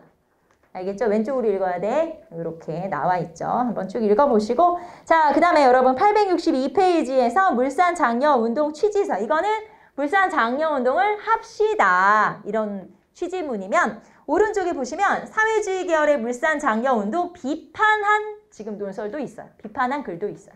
그래서 너네 돈 벌려고 그런 거지! 이러면서 사회주의 계열을 비판한 너네 자본가 계급의 이기적인 운동이다. 왜냐면 돈 벌려고 일부러 이렇게 한 거니까. 이런 식으로 사회주의 계열이 비판하기도 했었다라고 하는 거 알 수 있고요. 자, 그 다음에 한 장 넘기시면 자, 이제 사회주의 계열의 경제적 민족운동이에요. 자, 여기서는 사회주의 계열의 경제적 운동. 앞에서는 민족주의 계열의 운동이었어. 이제는 사회주의 계열의 운동이에요. 그래서 사회주의 계열의 운동에서는 크게 이렇게 나누면 돼요. 농민운동은 소작쟁이. 자, 농민운동은 소작인들이 지주에게, 그러니까 그 지주라는 건 사실 친일적 지주거나 일본인인 거죠. 그래서 지주에게 저항하는데 왜 지주에게 저항하냐면 여러분 이때의 소작률. 자, 말하자면 내가 지주의 땅을 빌렸어. 농사를 지었어. 보통은 우리 얼마 주죠? 보통은 병작 단수 아니에요. 한 50% 정도 주잖아요. 이때는 소작률이 80%였어요. 그러니까 내가 10가마니 농사를 지면 8개는 지주한테 줘야 되고 나는 그 2개를 가지고 겨우 살아야 되니까 내가 소작인이어도 저항하겠네. 당연히. 그래서 이렇게 저항을 많이 했다 이 말이죠. 자, 그런데 이제 사회주의 사상의 영향을 점점 받아서 자 봅시다. 여기 보시면 1920년대, 20년대 나와 있죠? 20년대의 주장과 30년대 주장이 달라요. 자, 20년대 주장은 뭐냐면 이거예요. 생존권 요구. 말하자면 소작률을 줄여달라. 우리는 이대로 못 살겠다. 그 다음에 소작권을 가끔은 이 소작농이 마음에 안 들잖아? 그러면 이 소작농한테 뺏어서 딴 사람 줘버려. 그럼 이 사람 일자리가 없어지는 거예요. 그래서 소작률을 줄여달라거나 아니면 소작권 이동을 하지 말아달라거나 이런 것들을 요구하는 거죠. 그게 바로 생존권 투쟁이고 자, 가장 대표적인 쟁이 이거 암태도 소작쟁이. 자, 암태도 소작쟁이 알아두시면 돼요. 자, 여기서 중요한 건 암태도 소작쟁이 그리고 20년대 운동의 방향은 뭐라고요? 생존권 투쟁. 자, 그 다음에 이제 여기 나와 있는 건 단체예요, 단체. 자, 여기다 써볼까요? 조선 노동공제회 그리고 조선 노농총동맹. 자, 여기 보시면 노농총동맹이죠. 노농총동맹 1924년. 여기는 1920년. 자, 그 다음에 이게 조선 농민총동맹 그 다음에 조선 노동총동맹. 제가 앞에 조선은 뺐어요. 자, 1927년. 자, 지금 제가 여기 나온 내용을 이렇게 똑같은 거야. 여러분 교재에도 표가 나오죠? 중간에 좀 복잡해 보여서 그렇지? 자, 보시면 이거예요. 노동공제회라는 게 있었고 이게 노농총동맹으로 노농총동맹이 농민총동맹, 노동총동맹으로 나눠졌어요. 1927년에. 이것만 알면 되는 거예요. 이해되죠? 복잡해서 그래. 자, 그래서 이런 식으로 나눠진다. 자, 그리고 여기서 알아야 되는 건 여러분이 암태도 소작쟁. 이게 더 중요하죠. 자, 1923년에 암태도가 어디 있냐면 전남, 목포, 그러니까 신안군, 목포의 신안군의 조그만 섬이 암태도. 이 섬에서 친일 지주 문제철이라는 나쁜 놈이 소작류를 약 80% 정도 받았던 거예요. 그러니까 이제 농민들이 도저히 못 살겠다 그러면서 저항을 하게 되고 결국에는 이 80%를 약 40%까지 줄이는데 성공. 자, 그러면 암태도 소작쟁이는 성과 있음. 성과 있음. 알겠죠? 어느 정도 성공을 거두었다. 나중에 제가 이제 예전에 광주 지역으로 내려가서 수업을 한 적이 있었어요. 그래서 광주 지역에서 이제 이게 나왔어. 암태도 소작쟁이가. 그래서 친일 지주 문제철 막 이런 얘기를 했어. 그리고 나서 어떤 학생이 저한테 온 거예요. 그러면서 이 문제철 요 집안이 지금도 목포에서 학교를 차려서 사학 재단이라고 해야 돼? 재벌이라고 해야 돼? 약간 지금도 아주 잘 사는 집안이고 학교를 여러 개 가지고 있다고 하더라고요. 그래서 이때 재산이 지금도 있구나 그런 생각을 하게 됐죠. 그래서 좀 씁쓸하더라고요. 이제 저는 몰랐죠. 이제 그 지역에 살고 있었던 자기가 그 학교를 나왔대요. 그쪽 재단 학교를. 그래가지고 그 지역에 있는 학생이 와서 얘기를 해주더라고요. 그래서 일제시대를 겪고 해방이 됐고 아직까지도 이게 이어지고 있다는 말인가 이 재산이? 그러면서 좀 약간 기분이 좀 씁쓸하더라고요. 어쨌든 뭐 그랬대요. 아무튼 그래요. 뭐가 하나 생각이 나서. 자, 어쨌든 그래. 자, 그 다음에 넘어가서 자, 보시면 1930년대로 넘어갈게요. 30년대에 자, 소작쟁이는 사회주의의 영향을 더 받아서 어떤 식으로 나타나냐? 혁명적 농민조합을 만들게 되죠. 쉽게 말하면 이런 거예요. 그전에는 20년대는 생존권 투쟁, 30년대로 넘어가면 어떤 운동으로 바뀌냐면 항일 투쟁으로. 정치적 항일 투쟁으로 바뀌게 되죠. 자, 20년대는 생존권 투쟁, 경제적 투쟁. 30년대는 정치적 항일 투쟁. 그래서 이 흐름만 알아두시면 돼요. 자, 그리고 나머지는 한번 읽어보시고 자, 그러면 이런 노동쟁의가, 소작쟁의가 많이 일어나게 되자 조선총독부에서 농민들을 좀 회유하기 위해서 했던 운동이 이거예요. 우리 이거는 전에 배웠죠. 농촌진흥운동.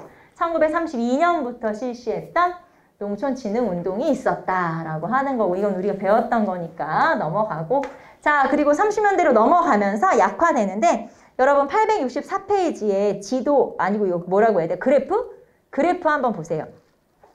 가장 운동이 활발했던 시기는 언제? 한 30년대 거기 막대 그래프 제일 긴 때가 언제야? 한 30년대 초반 정도가 가장 활발하죠. 자, 그런데 30년대 후반으로 가면은 점점점 어떻게 되고 있어요? 막대 그래프가 점점 작아지고 있지? 그러면은 자, 30년대 후반에는 이런 소작쟁이가 줄어드는데 자, 노동 조건이 이런 농사 짓는 소작 조건이라든가 이렇게 조건이 좋아져서 줄어들었을까요? 일제히 탄압이 심해져서 줄어들었을까요? 당연히 탄압이 심해져서 줄어들었겠지. 그래서 이런 식으로 30년대 한 초반이 좀 제일 심했고 제일 활발했고 30년대 후반으로 넘어가면 탄압이 심해졌기 때문에 줄어들었다라고 하는 거 알 수가 있고요. 자, 노동운동도 양상은 똑같아요. 자, 그래서 노동운동은 마찬가지로 열악한 노동환경이나 사회주의 사상이 보급되었다. 자, 이 당시에 가장 월급을 많이 받는 사람은 일본인 남자 노동자. 그 다음에 월급을 많이 받는 건 조선인 남자 노동자. 그 다음은 일본인 여자 노동자. 그리고 이제 쉽게 말하면 가장 월급을 조금 받는, 가장 천대를 받는 그런 계층은 조선인 여자 노동자. 약간 이런 식으로 이런 이제 차별이 있었고 당연히 거기에다가 노동 환경도 열악하고 하니까 노동자들이 저항을 했었다라고 하는 거고 그 다음에 앞에서 우리 조선 노동총동맹 자 노농총동맹이 농민총동맹과 노동총동맹으로 나눠졌죠. 기억나죠? 노농총동맹이 1924년에서 1927년에 농민총동맹, 노동총동맹 나눠지게 되고요. 자, 양상은 똑같아요. 우리 앞에서 노동운동, 농민운동이 양상이 똑같은데 자, 1920년대는 생존권 투쟁, 경제적 운동이었으면 1930년대는 항일 투쟁. 여기 보시면 일본 제국주의 타도와 계급 해방 등을 주장했다. 이거는 정치적 항일 운동이다. 자, 그 다음에 가장 대표적인 쟁의 이거예요. 원산 노동자 총파업. 자, 1929년에 원산은 항구예요. 항구, 부두. 이 부두 노동자들을 중심으로 해서 여기에서 이제 이런 운동이 있었는데, 자, 원산 노동자 총파업이라고 해서 이런 거예요. 그 지역에 이 중간 관리자 하나가 조선인 노동자를 구타하는 사건이 벌어졌어요. 그래서 거기에 대해서 저항을 하다 보니까 이 노동자들끼리의 연대 저항이 있었어요. 연대 저항이 있었고, 자, 그게 바로 원산 노동자 총파업. 그래서 약 1년여간의 투쟁이 있었어요. 그리고 해외에서도 지원이 있었어. 자, 그럼 결론. 원산 노동자 총파업은 여기 신간의 지원이 있기도 했었으니까. 자, 그러면 원산 노동자 총파업은 성과가 있냐 없냐? 없어요. 앞에서 우리가 암태도 소작쟁이는 성과 있어. 원산 노동자 총파업은 성과 없어.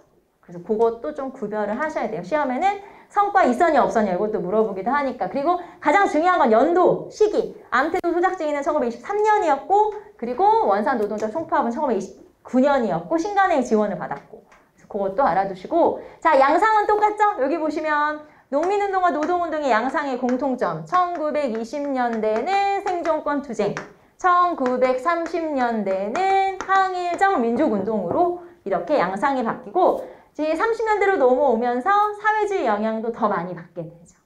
그래서 이런 식으로. 그리고 20년대가 합법적 투쟁이었다면 30년대는 이제 비합법적 투쟁, 뭐 지하운동 이런 게 훨씬 더 많아지게 되는 시기고, 하지만 둘 다 민족 노동운동이든 농민운동이든 1930년대 후반으로 가면 줄어들어요.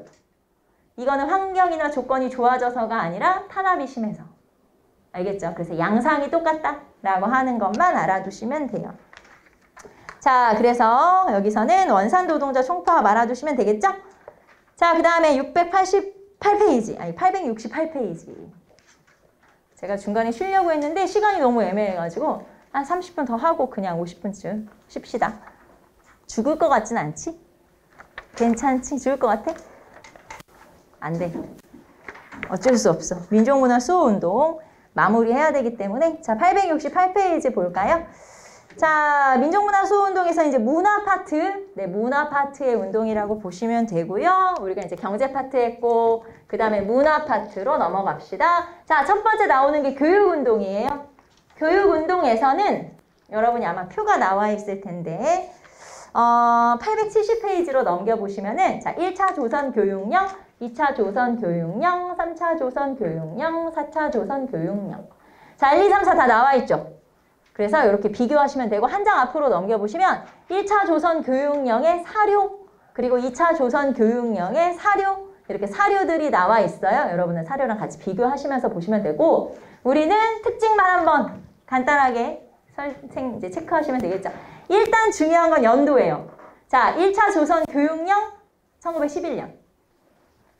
봅시다. 자, 1차 조선교육령이 1911년이고 2차 조선교육령이 22년이면 1차 조선교육령은 10년대죠. 10년대. 이해돼요? 10년대, 여기는 20년대. 말하자면 통치 방식의 흐름과 교육운동은 똑같다. 교육의 흐름은 똑같다. 이해돼요? 통치 방식의 흐름과 교육 정책의 흐름은 똑같다. 그러니까 1910년대 통치 방식이 뭐니까? 무단 통치니까. 1910년대의 교육 정책도 우리나라 사람들을 좀 함부로 다루는 건데, 제가 이제 함부로라고 표현했지만 어떻게 하는 거냐면 보통 교육과 실업 교육 중심이에요. 자, 여기서 핵심 포인트, 1910년대 교육에서의 포인트는 보통 교육과 실업 교육 중심. 쉽게 말하면 너무 어려운 내용보다는 그냥 좀 이렇게 쉬운 내용들, 간단한 내용들을 중심으로 가르치면서 그래야 불이익이 좋잖아요.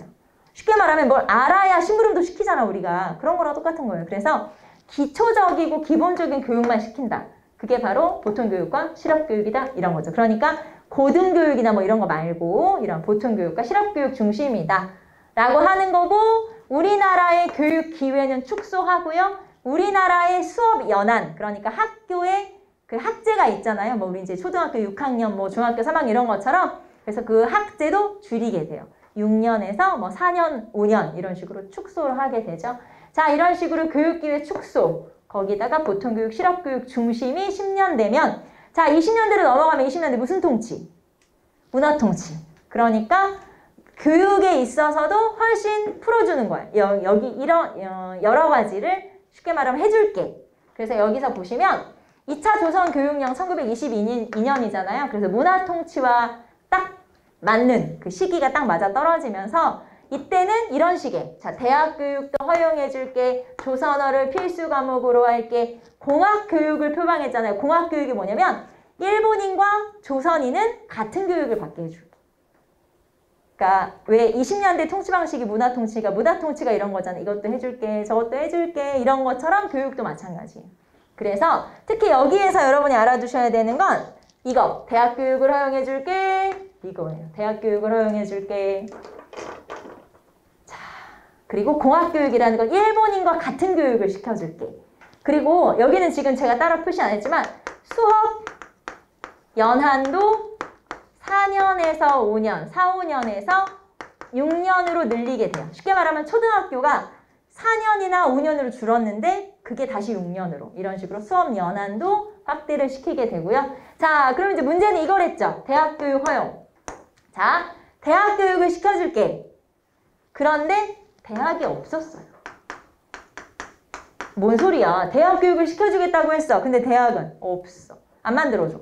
그래서 야, 그러면은 우리가 대학을 만들게.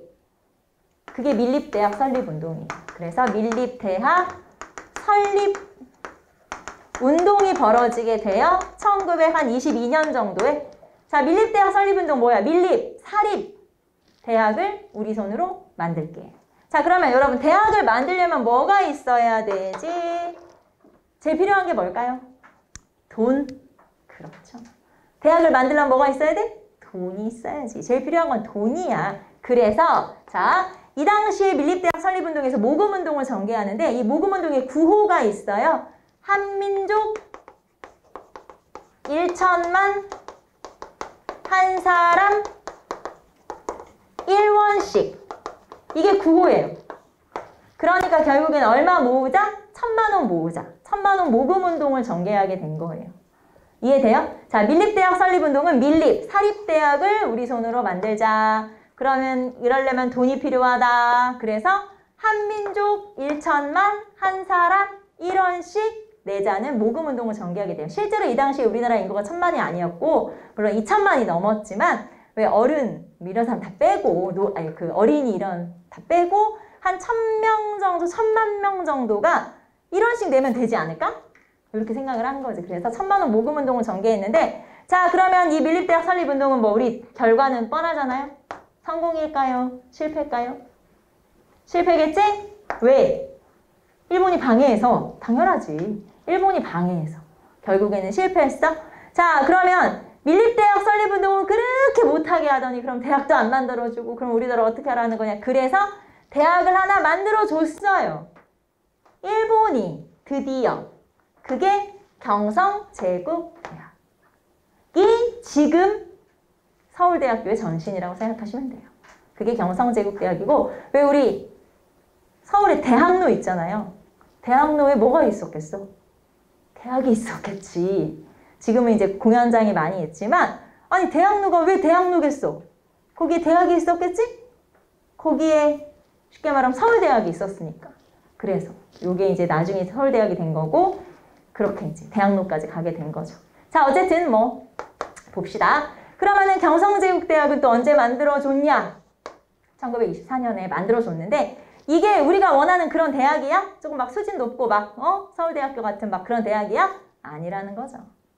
여기서는 약간 지금으로 표현하면 초급 대학이라고 해서 이제 교양 과목 정도 가르치는 좀 수준 낮은 대학? 약간 그러니까 우리가 원하는 정말 고등교육, 뭔가 좀 이렇게 어려운 학문 이런 거랑은 좀 거리가 멀었다라고 하는. 그래서 어떤 사람은 또 이렇게 표현하더라고요. 저는 이 표현이 재밌어서 이 표현을 가끔 쓰는데 뭐라고 하냐면 고급 친일파들을 육성하는 학교였다. 뭐 이렇게 표현하기도 하는데 이제 그건 우스갯소리로 표현한 거고 어쨌든 수준 높은 대학은 아니었다라고 하는 거예요.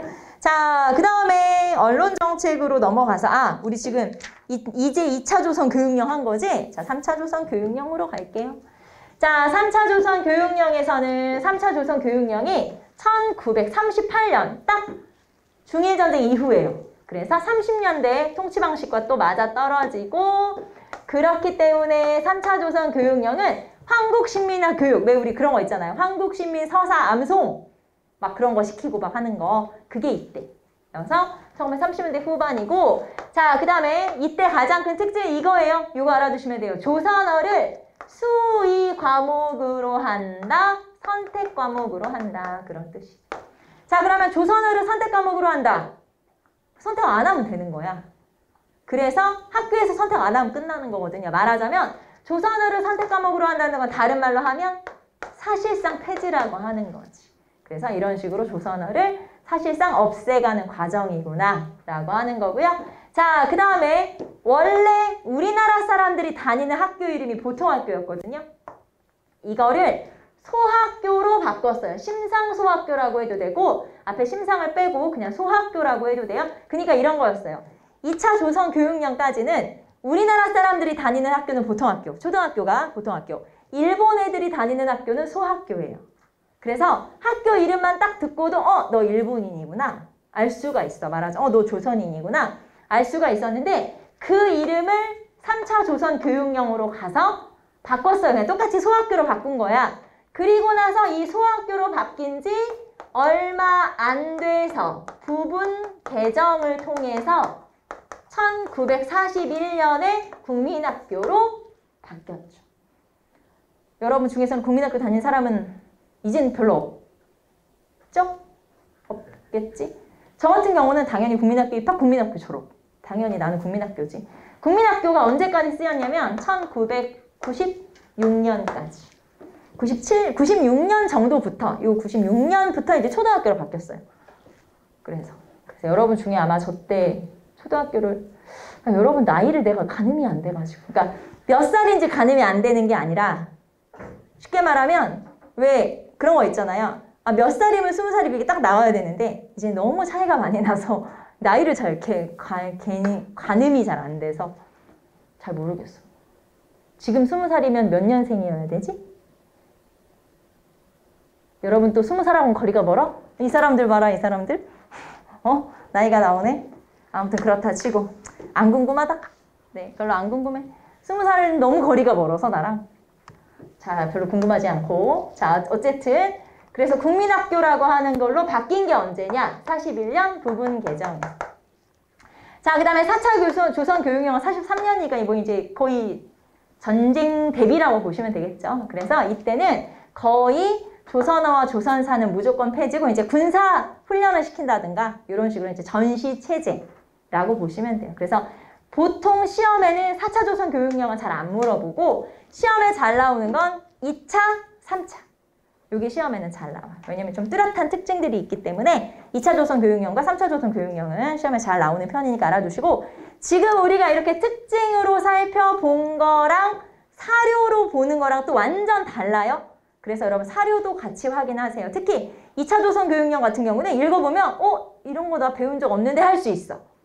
알겠지? 한번 읽어봐야 돼. 그러니까 이런 사료를 읽어봐야 이게 2차 조선 교육령이구나 하는 것들을 알 수 있어요. 그래서 이런 사료들은 같이 한번 읽어보시고 자, 그 다음에 우리는 언론 탄압으로 한번 가보도록 할까요? 여러분 책의 870페이지로 가볼게요. 자, 언론 탄압에서는 이 사건 하나만 일장기 말소 사건이라고 해서 자 1936년에 베를린, 독일 베를린에서 올림픽을 했어요.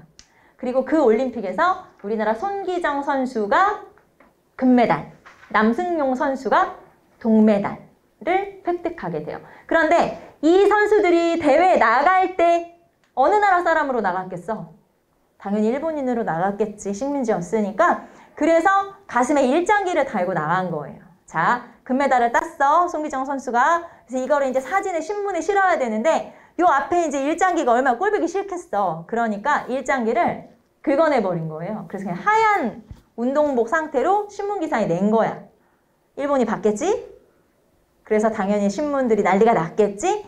이 사건은 사실은 자, 여기 보시면 동아일보가 정관이 되고 조선중앙일보가 폐간이 됐다고 했는데 실제로는 동아일보가 처음 했다고 알려져 있지만 아니고요. 조선중앙일보가 먼저 하니까 우리도 저렇게 하자. 그래서 동아일보가 따라서 한 거거든요. 근데 동아일보 같은 경우는 이제 정감만 된 거고 그동안 재정난에 휩싸여서 이제 경영이 어려웠던 조선중앙일보는 아예 폐간이 된 거죠. 그래서 일장기 말소 사건이라고 하는 건 여러분 그 사진에 보시면 일장기 말소 사건에서 요 일장기를 지워서 신문 기사에 낸 거예요. 그런 걸 일장기 말소 사건이라고 하면서 언론이 탄압을 받았고 자 870페이지 맨 마지막 줄에 보세요. 결국에는 남아있던 민족신문 2개 동아일보랑 조선일보죠. 동아일보랑 조선일보는 1940년에 폐간되게 돼요. 이건 이제 거의 뭐 전쟁 준비를 해야 되기 때문에 이런 신문들은 뭐 기계라든가 이런 것들을 다 압수해버린 상황이기 때문에 다 없어지게 되죠. 그래서 이렇게 1930년대, 40년대 탄압. 그 다음에 이제 조선 교육령이 막 나와 있고 자, 그 다음에 이제 한국사 왜곡 볼까요? 자, 여러분 교재 871페이지에 나오는 한국사 왜곡은 일본이 우리나라 역사를 왜곡이라는 게 그런 거죠. 자기들 마음대로 해석해버린 거. 그래서 일본이 우리나라 역사를 왜곡을 했는데 이 왜곡 중에서 여러분 단체 2개만 한번 체크해 볼까요? 조선사 편수회라는 단체가 친일 역사 단체에 청구학회라는 단체가 30년대 친일 역사 단체 2개만 한번 체크해 보시고 이 단체들은 친일 역사 단체. 자, 그러면 우리나라 역사를 어떤 식으로 왜곡을 했냐면 871페이지 아래를 내려와 보세요. 자, 이거는 그냥 의미만 알면 돼요. 여러분 막 외우실 필요도 없고 자, 타율성론은 너네 나라 역사는 일본이 이제 우리나라한테 얘기하는 거야. 너네 나라 역사는 자율적으로 발전한 적이 한 번도 없어. 그래서 우리나라 역사는 다 외부의 영향을 받아서 발전했다는 거죠. 그게 바로 타율성론이라고 하는 거고 자, 그 타율성론 중에서는 반도사관이란 게 있죠. 쉽게 말하면 너네는 반도니까 외부의 영향을 많이 받았어. 그러니까 이런 거죠. 일본은 섬나라고 중국은 대륙이고 우리는 반도잖아. 반도가 외부의 침략을 많이 받아서 너네가 그따위인 거야. 이런 식으로 우리나라의 어떤 민족성을 반도성이라고 깎아내린 거예요. 그 다음에 만선사관은 만주를 지배하는 민족이 조선을 지배한다. 자, 그러면 1930년대 이후에 만주를 지배한 민족은 어디? 아까 만주사변은 일본이 서들어간 거죠, 만주로?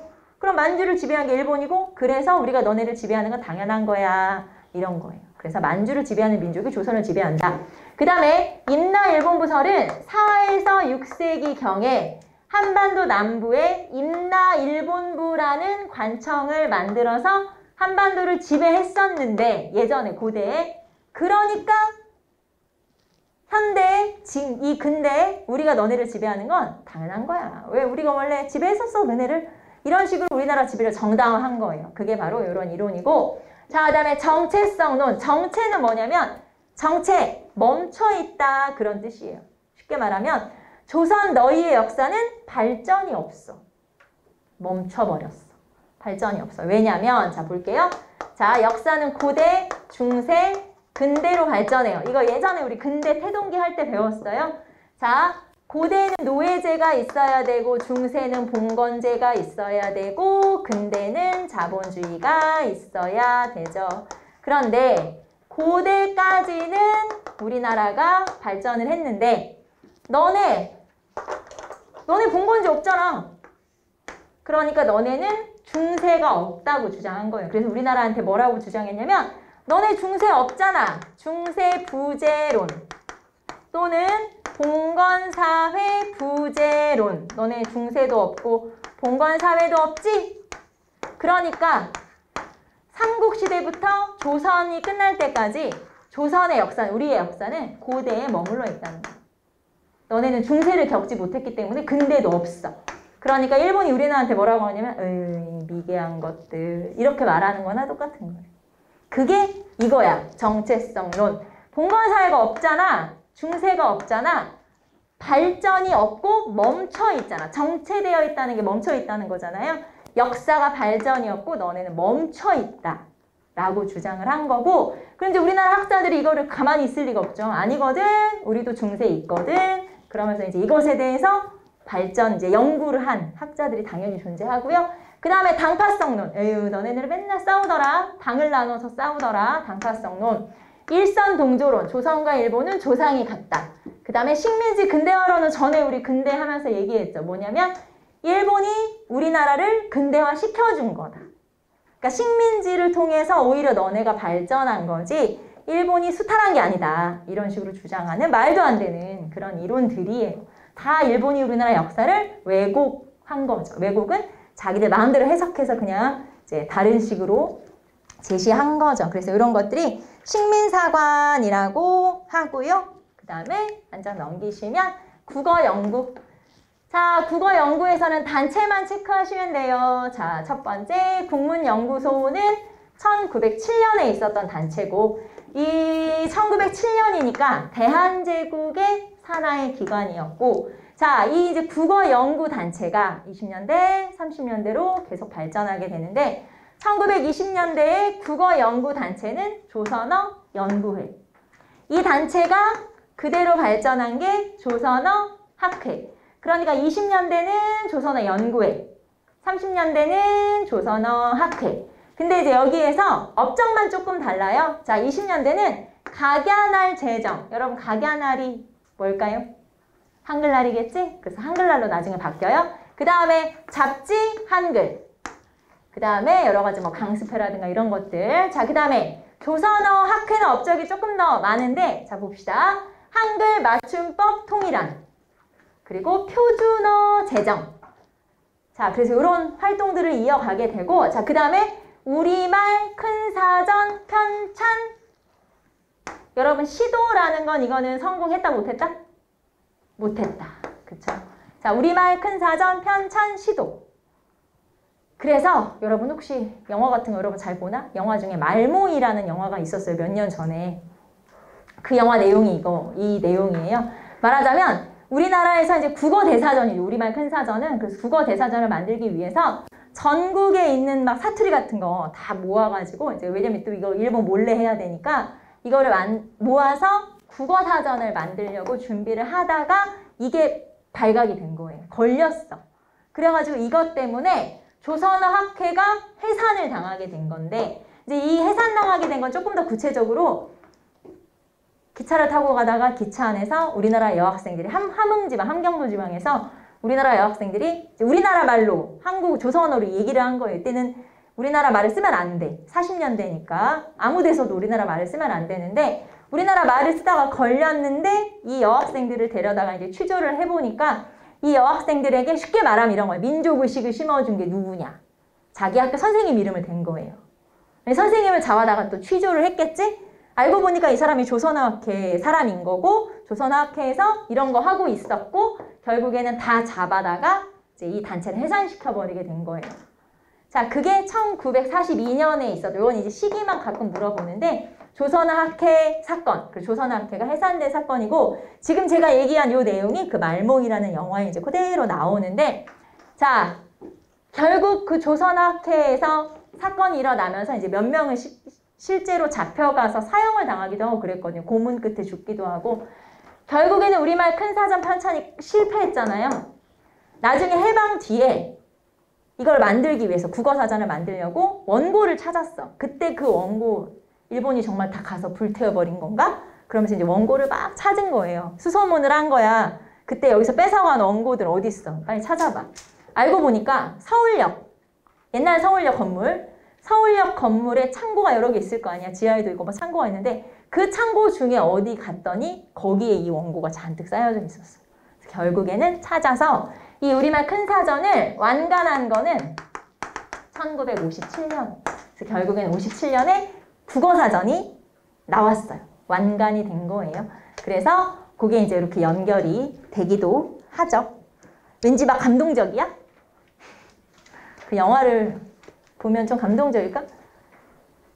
네. 보세요. 혹시 기회가 되면은 제 한국사 같은 경우는 저는 그런 영화 같은 거 몇 번 보라고 해주고 싶어요. 왜냐면 몇 편이 있어. 저한테 오셔서 한번 쫙 물어보시면 제가 쫙 어떤 단어는 어느 영화로 쫙 있는데 영화 보면 사실 우리가 이렇게 책으로 보는 것보다 그런 거를 이제 입체적인 화면으로 보는 게 훨씬 더 와닿을 때가 있기 때문에 그런 것들은 저는 괜찮다고 생각해요. 그런 뭐 영화나 드라마로 공부하는 것도 한국사 같은 경우는 조금 더 관심을 갖는 데 중요한데 물론 우리가 공부하는 건 좀 디테일한 사건, 연도가 들어가기 때문에 이제 그런 것들은 우리가 당연히 암기를 해야 되지만 그냥 내가 역사에 관심이 많다. 그냥 전반적인 걸 알고 싶다 하면 괜찮은 것 같아요. 영화나 드라마나 이런 것들 괜찮은 것 같아요. 자, 그 다음에 우리는 한 장 넘겨서 한국사 연구로 가보도록 합시다. 자, 이제 한국사 연구에서 자, 제가 미리 얘기하지만 시험에 진짜 잘 나오는 사람은 박은식, 신채호. 대부분 이 사람들에 대해서 물어보는 거라고 생각하시면 돼요. 그 다음에 이제 나머지 기타 등등 정인보, 그 다음에 문일평, 그 다음에 나중에 조선학 운동뿐만 아니라 이런 것들 나오는데 자, 일단 이렇게 한번 체크해 볼까요? 한국사 연구는 크게 우리 여러분 책을 통해서 볼까요? 자, 네모 2번 민족주의 사학. 네모 2번 민족주의 사학. 자, 민족주의 사학이라는 건 이런 거예요. 우리나라의 역사를 연구하는 게 그 독립운동이라고 생각하고 민족 정신을 강조하는 거예요. 자, 그 다음에 여러분 한 장 넘겨보세요. 자, 네모 3번 사회경제사학. 이거는 사회주의의 영향을 받은 역사 연구라고 보시면 돼요. 자, 앞에서는 민족주의의 영향을 받은 역사 연구겠죠? 그래서 민족 정신을 강조하는 거고 사회경제사학은 말 그대로 사회주의적 역사 연구라고 생각하시면 돼요. 그래서 유물론, 말하자면 마르크스의 유물론의 영향을 받은 거고 자, 그 다음에 네모 4번 실증주의 사학은 자, 민족 정신도 필요 없고 사회주의도 필요 없고 우리는 무조건 학문으로서의 역사만 강조한다. 학문적인 역사를 강조한다. 그게 바로 실증주의 사학. 그러니까 우리는 이도저도 필요 없어. 그냥 연구하는 거지. 알겠죠? 이게 실증주의 사학이고 그 다음에 신민족주의 사학은 자, 사회주의와 민족주의와 이런 여러 가지 사류들의 장점만 모은 거야. 장점만 모아야지 그게 바로 신민족주의 사학이라고 보시면 돼요. 알겠죠? 자, 민족주의 운동, 이게 역사 연구의 크게 흐름은 첫 번째 민족주의 사학, 두 번째 사회경제 사학, 세 번째 실증주의 사학. 요 세 가지가 시험엔 제일 잘 나와요. 이해되죠? 크게 흐름을 좀 알아두시면 편하니까. 자, 그러면 다시 우리는 민족주의 사학으로 갈게요. 그 민족주의 사학에서는 역사 연구에서 민족 정신을 강조하는 거예요. 자, 신채호와 박은식이 민족 정신을 하나씩 주장을 했는데 박은식은 혼이라고 생각했어요. 혼. 자, 나라는 없어질 수 있지. 하지만 민족 정신은 없어지는 건 아니잖아. 그래서 그 혼을 잘 보존을 하면 언젠간 나라도 되찾을 수 있어. 약간 이런 개념이라고 보시면 되죠. 자, 그 다음에 신채호는 뭘 강조했냐면 낭가사상이라는 걸 강조했죠. 낭가사상은 화랑정신이라고 해석해도 되고 또는 상무정신, 상무라는 건 이제 싸우는 걸 잘하는 뭐 이런 뜻이거든요. 그래서 화랑정신, 상무정신 이런 것들을 우리가 낭가사상, 화랑정신이라고 이해하시는 게 제일 여러분 비슷하다고 생각하시면 돼요. 그래서 화랑정신이라고 생각하시면 되고 자, 그 다음에 이 역사가들에서는 시험에 나오는 게 뭐냐? 포인트가 저서. 시험에는 저서예요. 저서를 알아두는 게 시험에서 제일 많이 물어보는 거예요. 저서. 알겠죠? 민족정신과 저서. 요거 알아두시면 되는데 자, 박은식 같은 경우는 한국통사. 여기서 통사는 이 통이 앞을 통자야. 그래서 우리나라의 어떤 고통의 역사 이런 뜻이고요. 그 다음에 한국 독립운동 지혈사는 뭐겠어? 우리나라의 독립운동의 피해 역사. 그러니까 이런 독립운동사를 모아두었거나 아니면 우리나라의 아픔의 역사니까 우리나라가 식민지가 되어가는 과정이거든요. 그래서 여기서는 주로 근대사 연구를 했던 인물이다라고 보시면 되고 신채호는 가장 역사 왜곡이 심했던 부분이 고대사이기 때문에 고대사 연구를 주로 했다. 고대사 연구를 주로 했다. 이렇게 보시면 되고 자, 독사신론이라고 하는 글을 대한매일신보 이거는 1908년에 쓴 거기 때문에 대한매일신보에 연재를 했어요. 그래서 독사신론을 통해서 민족주의 사학의 기반을 마련했어요. 독사신론은 민족주의 사학의 기반을 마련했다라고 했는데 민족주의 사학이 뭐냐? 나라는 없어질 수 있지? 민족은 안 없어지는 거잖아. 그럼 민족을 잘 보존하면 나라 되찾을 수 있겠지? 이런 거예요. 그래서 민족을 강조한다 라고 하는 게 민족주의 사학이고 자, 조선 상고사에서는 상고가 뭐냐면 고대사. 그래서 이 조선 상고사의 875페이지 한번 보세요. 가장 유명한 단어가 이거예요. 자, 역사란 아와 비아의 투쟁이다. 자, 역사란 아와 비아의 투쟁이다. 나와 나 아닌 것의 투쟁이란 뜻이잖아요. 그래서 이 표현이 가장 유명하고 이거 딱 나오면 아, 조선 상고사의 서문이구나. 아, 신채호구나. 이렇게 알아두시면 되고. 자, 그 다음에 조선사연구초는 묘청의 서경천도 운동을 강조했었던 거고. 자, 여기다 제가 쓰진 않았지만 신채호의 글 중에서 요 중에 유명한 거는 바로 조선혁명선언. 아까 의열단 선언 있죠? 조선혁명선언도 되게 유명하지. 1923년에 쓰여진. 이렇게 알아두시면 되고. 그래서 시험에 가장 많이 나오는 사람은 박은식, 신채호. 자, 정인보로 갑시다. 정인보는 얼을 강조했어요. 얼. 얼이라는 것도 사실 정신이란 뜻 아니에요. 왜 우리가 막 요즘은 그런 말 안 쓰지만 예전에 막 얼 빠졌다 이런 말 쓰잖아요. 근데 그거에서 얼, 정신이란 뜻이죠 뭐. 자, 그리고 광개토 대왕 능비를 연구했고 이 신채호의 사상을 계승한, 그래서 한 30년대 활동했던 사람들이라고 보시면 돼요. 정인보 문일평은. 자, 그리고 책에도 얼이 들어가요. 책 제목에도 얼. 그리고 조선사 연구라고 하는 책을 썼어요. 자, 이 5000년간 조선의 얼이라고 해서 신문에 연재한 글을 나중에 책으로 묶은 게 조선사 연구라는 책이고요. 자, 그 다음에 문일평은 조선심. 여기서 조선심이라는 건 세종대왕의 애민정신, 백성을 사랑하는 애민정신 같은 게 문일평의 조선심.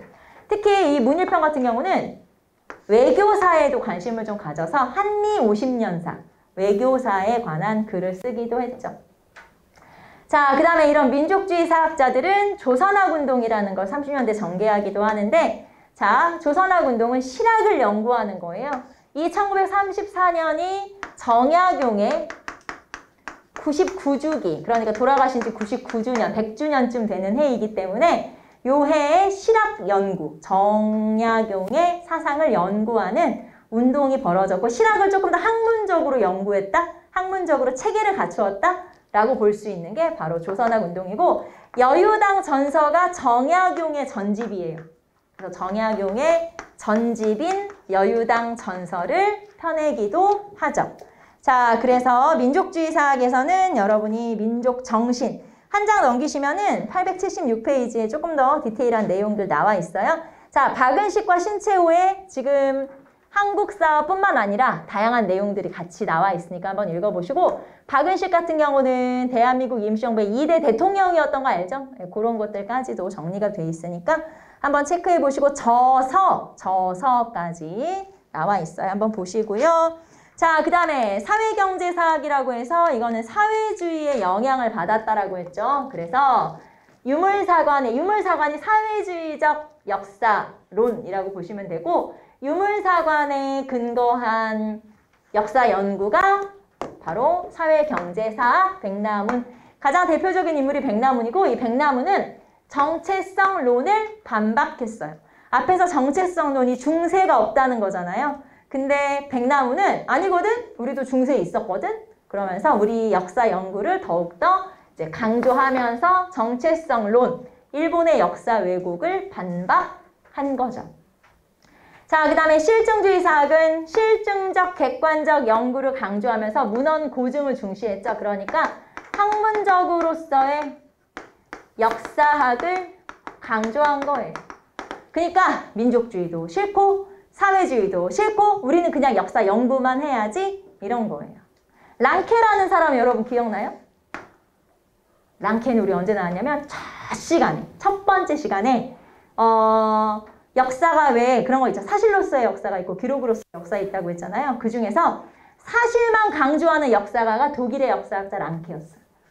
역시 그 사실만 강조하는 역사학으로서의 역사 연구를 강조하는 게 랑케 사학이고, 그거를 받아들인 게 실증주의 사학이다. 이렇게 보시면 돼요. 그래서 실증주의 사학은, 자, 요것만 알면 돼요. 이병도, 손진태, 진단학회. 이병도, 손진태라는 사람이 연구했고, 진단학회라고 하는 학회를 만들었고요.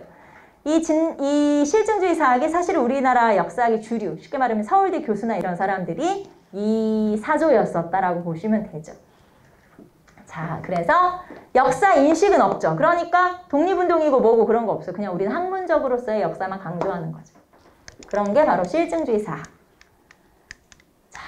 그다음에 신민족주의 사학은 요 사람 이름만 알면 돼요. 안재홍. 신민족주의 사학은 이것저것 장점을 다 더한 거. 그래서 안재홍이라고 하는 신체호 연구를 계승한 안재홍 한번 읽어보시고. 자, 그 다음에 교육과 관련된 내용이 나오죠. 자, 여러분 교재를 한번 넘겨서 자, 이 교육과 관련된 내용은 여러분이 한번 읽어보시면 되는데 막 이 내용까지 전부 다 시험에 나오는 건 아니고요. 이 중에서는 가장 대표적으로 이거 밀립대학 설립.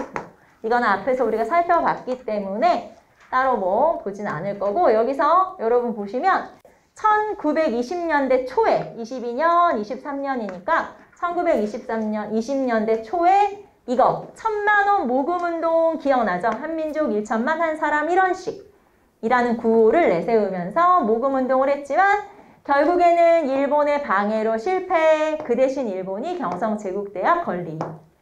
아까 경성제국대학이 몇 년이라고요? 24년. 이런 연도 정도만 기억하시면 돼요. 자, 그래서 밀립대학 설립운동 체크. 자, 그 다음에 문맹퇴치운동으로 한번 가볼까요? 자, 문맹퇴치운동으로 한번 가볼게요. 자, 1930년대예요, 이거는. 이때 당시에 우리나라의 문맹률이 약 80%. 그러니까 글씨를 모르는 사람이 전체 인구의 80%였기 때문에 뭔가 이 사람들을 계몽을 해보려고 해도 글을 알아야 계몽을 해볼 거 아니에요. 그래서 이때는 글을 가르치자 문맹퇴치운동이 벌어지게 되는데 이게 이제 문맹퇴치운동이랑 우리가 이름을 붙였지만 실제로는 젊은 학생들이 방학을 하게 되면 방학 기간에 자기 고향으로 가서 마을 주민들을 가르치는 건데 마을 주민들을 이제 야학이나 뭐 이런 걸 통해서 가르쳐요. 그러면 단순히 글씨만 가르치는 게 아니라 예를 들면 뭐 위생의식 뭐 이런 거 있잖아요. 위생관념이라든가 아니면은 뭐 의료 뭐 이런 거에 대한 어떤 작은 지식이라든가 아니면은 농촌 계몽. 그래서 단순히 글씨만 가르쳐 주는 게 아니라 전반적으로 농촌 계몽 운동이라고 생각하시면 돼요. 그게 문맹퇴치운동인데 자, 문맹퇴치운동은 크게 조선일보에서 주도했던 문자보급운동, 동아일보에서 주도했던 브나로드 운동이라고 하는 게 있었어요. 그래서 이 두 가지가 문맹퇴치운동이면서 사실은 농촌 계몽운동이라고 볼 수 있죠. 그래서 자, 조선일보에서 주도했던 운동이 문자보급운동, 동아일보에서 주도했던 운동이 브나로드 운동. 브나로드가 러시아 말로 하면 민중속으로라는 뜻이에요. 그래서 브나로드 운동, 그 다음에 문자보급운동, 신문에서 주도했다는 게 중요하고 자, 시기는 언제? 30년대 초, 30년대 전반이라고 보시면 되겠죠? 그래서 문맹퇴치운동은 3번과 4번만 체크해 놓으시면 되겠죠? 3번, 4번. 자, 그 다음에 과학대중화운동은 생략. 과학대중화운동은 아래 안창남의 고국방문 비행이라고 해서 이 기사만 한번 읽어보세요. 안창남이라고 하는 사람이 일본에서 열리는 비행사 뭐 그런 대회가 있어. 말하자면 그런 모집하는 그런 대회에서 1등을 해서 우리나라의 고국 방문 비행을 한 거예요. 그리고 그때부터 과학에 관심을 갖게 됐다. 우리나라 사람들도. 여러분 우리 일제시대 우리나라에 비행장 있었게 없었게? 일제시대 우리나라에 비행장 있게 없게? 있다는 거야 없다는 거야? 있어 있어. 우리나라 무시하지 마. 비행장도 있었어. 그럼 비행장이 어디 있었을까요? 에이? 어디였었을 것 같아? 김포공항? 아니고 여의도가 비행장이었어요. 지금은 여의도 공원으로 이제 이렇게 만들어졌지만 사실은 거기가 활주로였었던 거예요. 그래서 여의도 비행장이 있었죠. 자, 그 다음에 종교. 종교에서는 천도교. 자, 천도교는 원래 이름이 동학인 거 알죠? 그래서 동학은 제2의 3.1운동을 계획했었다. 그러니까 3.1운동 후 몇 년 뒤에 제2의 3.1운동을 하려고 했다. 근데 이거를 몰랐다가 나중에 발견을 한 거예요. 야, 천도교에서 그러면 제2의 3.1운동 하려고 했었어? 나중에 알게 된 거예요. 그래서 제2의 3.1운동을 준비했었고 자, 대종교는 주로 간도의 교단을 옮겼잖아요. 자, 아까 우리가 배운 무장투쟁 중에 중광단 북로군정서가 대종교. 그래서 대종교도 이 사람들도 청산리der첩에 참여했습니다. 북로군정서 알죠? 그래서 무장투쟁에 참여했다. 자, 그 다음에 개신교는 기독교죠. 신사참배 거부운동을 전개하기도 했고요. 신사참배라는 건 왜 일본 조상신을 모시는 사당의 절해라 이거잖아요. 이걸 거부하는 운동을 전개하기도 했고 천주교에서는 의민단이라는 걸 조직해서 역시 무장투쟁에 앞장서기도 하는데 이 무장투쟁에 앞장섰다 이 의민단이 청산리 대첩에 참여하기도 해요. 그러니까 간도로 옮겨서 의민단이라는 걸 만들기도 했었다. 천주교의 일부가. 자, 그 다음에 불교하면 한용운이랬죠. 불교하면 한용운. 자, 그 다음에 원불교. 이 원불교라는 종교는 1916년에 처음 만들어졌어요. 그러니까 일제시대 전에는 원불교는 없었어. 새로 만들어졌어요. 자, 1916년 박중빈이라고 하는 사람이 영광에서 처음으로 만들었어요. 그래서 이거를 불교의 대중화라고 생각하시면 되는데 그게 바로 원불교고 이 원불교는 새생활운동이라는 걸 주소를 하게 돼요. 그래서 뭐 그런 거죠. 뭐 남녀 평등, 허례의식 폐지, 그 다음에 근검 절약 이런 걸 강조하는 새생활운동을 전개하기도 하죠. 그래서 종교에서는 여기 체크된 거 천도교, 대종교, 원불교 이런 것들이 좀 중심이 되죠. 원불교는 새로 생겼으니까 원불교는 16년에 생겼으니까 지금 현재 100주년을 좀 넘겼죠. 실제로 이때 100주년 기념 행사를 하기도 했었고요. 우리나라 굴지의 모 기업의 부인이 이 원불교의 아주 독실한 신자라고 해서 원불교가 주변에 여러분 원불교 믿는 사람 본 적 없지? 저도 없는데 우리나라의 4대 종교 안에 들어가요. 되게 신기하죠? 그렇다 합디다. 네, 그렇다 합디다. 자, 그 다음에 문학과 예술활동으로 넘어갈게요. 뭐 별거 없어. 자, 문학에서는 1910년대 최남선, 이광수 가장 대표적이었고 자, 20년대 요것만 알아두시면 돼요. 신경향파 문학. 자, 1920년대 동그라미 3번 신경향파 문학. 사회주의 영향을 받은 문학이에요. 그래서 어떤 문학의 사회적 참여를 강조하는 신경향파 문학이 만들어지고 예술가들 중에서도 사회주의자가 등장하니까 사회주의 단체를 만들었어요. 예술가들의 단체. 그게 여러분 거기에 1925년 조선 프롤레타리아 예술가 동맹을 카프라고 그래요. 카프. 여러분은 카프 체크 한번 해보세요. 카프. 자, 1925년에 사회주의 계열의 예술가들의 단체를 만들었다. 그게 바로 카프. 자, 그 다음에 여러분 그 밑으로 내려가면 프로문학, 동반작가, 국민문학 이런 것들이 나와 있죠. 프로문학이라는 건 사회주의에서도 조금 더 극단적인 사람들. 동반작가는 사회주의 아닌데 사회주의 요 사람들에 참여하는 약간 동조하는 세력들. 국민문학은 나는 무조건 민족주의야. 그래서 이렇게 여러 가지 경향이 등장하는데 여러분 지금 제가 설명을 했지만 이 중에서는 뭐가 제일 중요해? 신경향파 문학. 1920년대 신경향파 문학. 문학에서도 사회주의 영향을 받는구나. 단체가 카프구나. 이 정도만 알아두시면 돼요. 그래서 너무 막 디테일하게 다 하려고 하지 마시고. 자, 그리고 30년대로 한번 가볼까요? 30년대는 친일. 네, 당연하죠. 아니면 저항. 자, 친일 문학의 대표적인 서정주, 이광수, 최남선 이런 사람들이겠죠? 그 다음에 또 누구 있어? 노천명. 저항문학에서는 여러분 너무 잘 알고 있는 이육사, 윤동주. 많이 들어본 사람들이잖아요. 다 알잖아요. 자, 그 다음에 예술활동으로 넘어가면 자, 예술 다 했어요. 이제 예술에서는 음악. 제가 지난번에도 한번 살짝 얘기했나요? 음악은 다 친일이야. 시험에 잘 안 나와. 라고 얘기했었죠. 우리가 알고 있는 홍남파, 윤구경, 반달의 윤구경. 다 친일이에요. 안익태. 다 친일이에요. 그래서 의미가 없다. 자, 그 다음에 미술은 서양 유화나 풍자화도 있고 미술을 보시면 거기에 친일 화가도 언급이 돼 있죠. 네, 한번 읽어보시고. 그리고 이제 미술에서는 아무래도 서양화에서는 이중섭. 뭐 너무 유명하죠. 이중섭. 그리고 여자 화가로서는 대표적으로 나혜석이라고 하는데 여류 화가가 있고요. 자, 그 다음에 연극 활동에서는 1920년대 보세요. 토월회. 그 다음에 30년대는 극예술연구회. 그래서 단체 정도만 체크하시면 되고 연극. 그 다음에 영화는 좀 알아둬야 돼요. 왜냐면 굉장히 유명한 영화가 있거든요. 나운규의 아리랑. 나운규라는 사람이 감독, 각색, 각본, 또 뭐지? 주연. 네, 다 했어요. 그게 바로 나운규의 아리랑이고 이 내용 자체가 민족적 내용을 담고 있어서 그 당시에 굉장히 유행을 했던, 그러니까 흥행을 했던 영화가 바로 나운규의 아리랑이고 여기서는 여러분이 뭘 알아둬야 되냐면 나운규라는 사람 이름, 그리고 개봉 연도 1926년 알아두시면 돼요. 자, 나온규의 아리랑에 886페이지에 포스터가 나와 있어요? 있어요. 그런데 안타깝게도 필름은 없어졌어요. 지금 현재 우리가 영화를 볼 수는 없어요. 포스터는 남아있지만 필름은 없어졌다. 알겠죠? 그래서 민족적 내용을 담고 있는 건데 안타깝게도 포스터만 나와 있고요.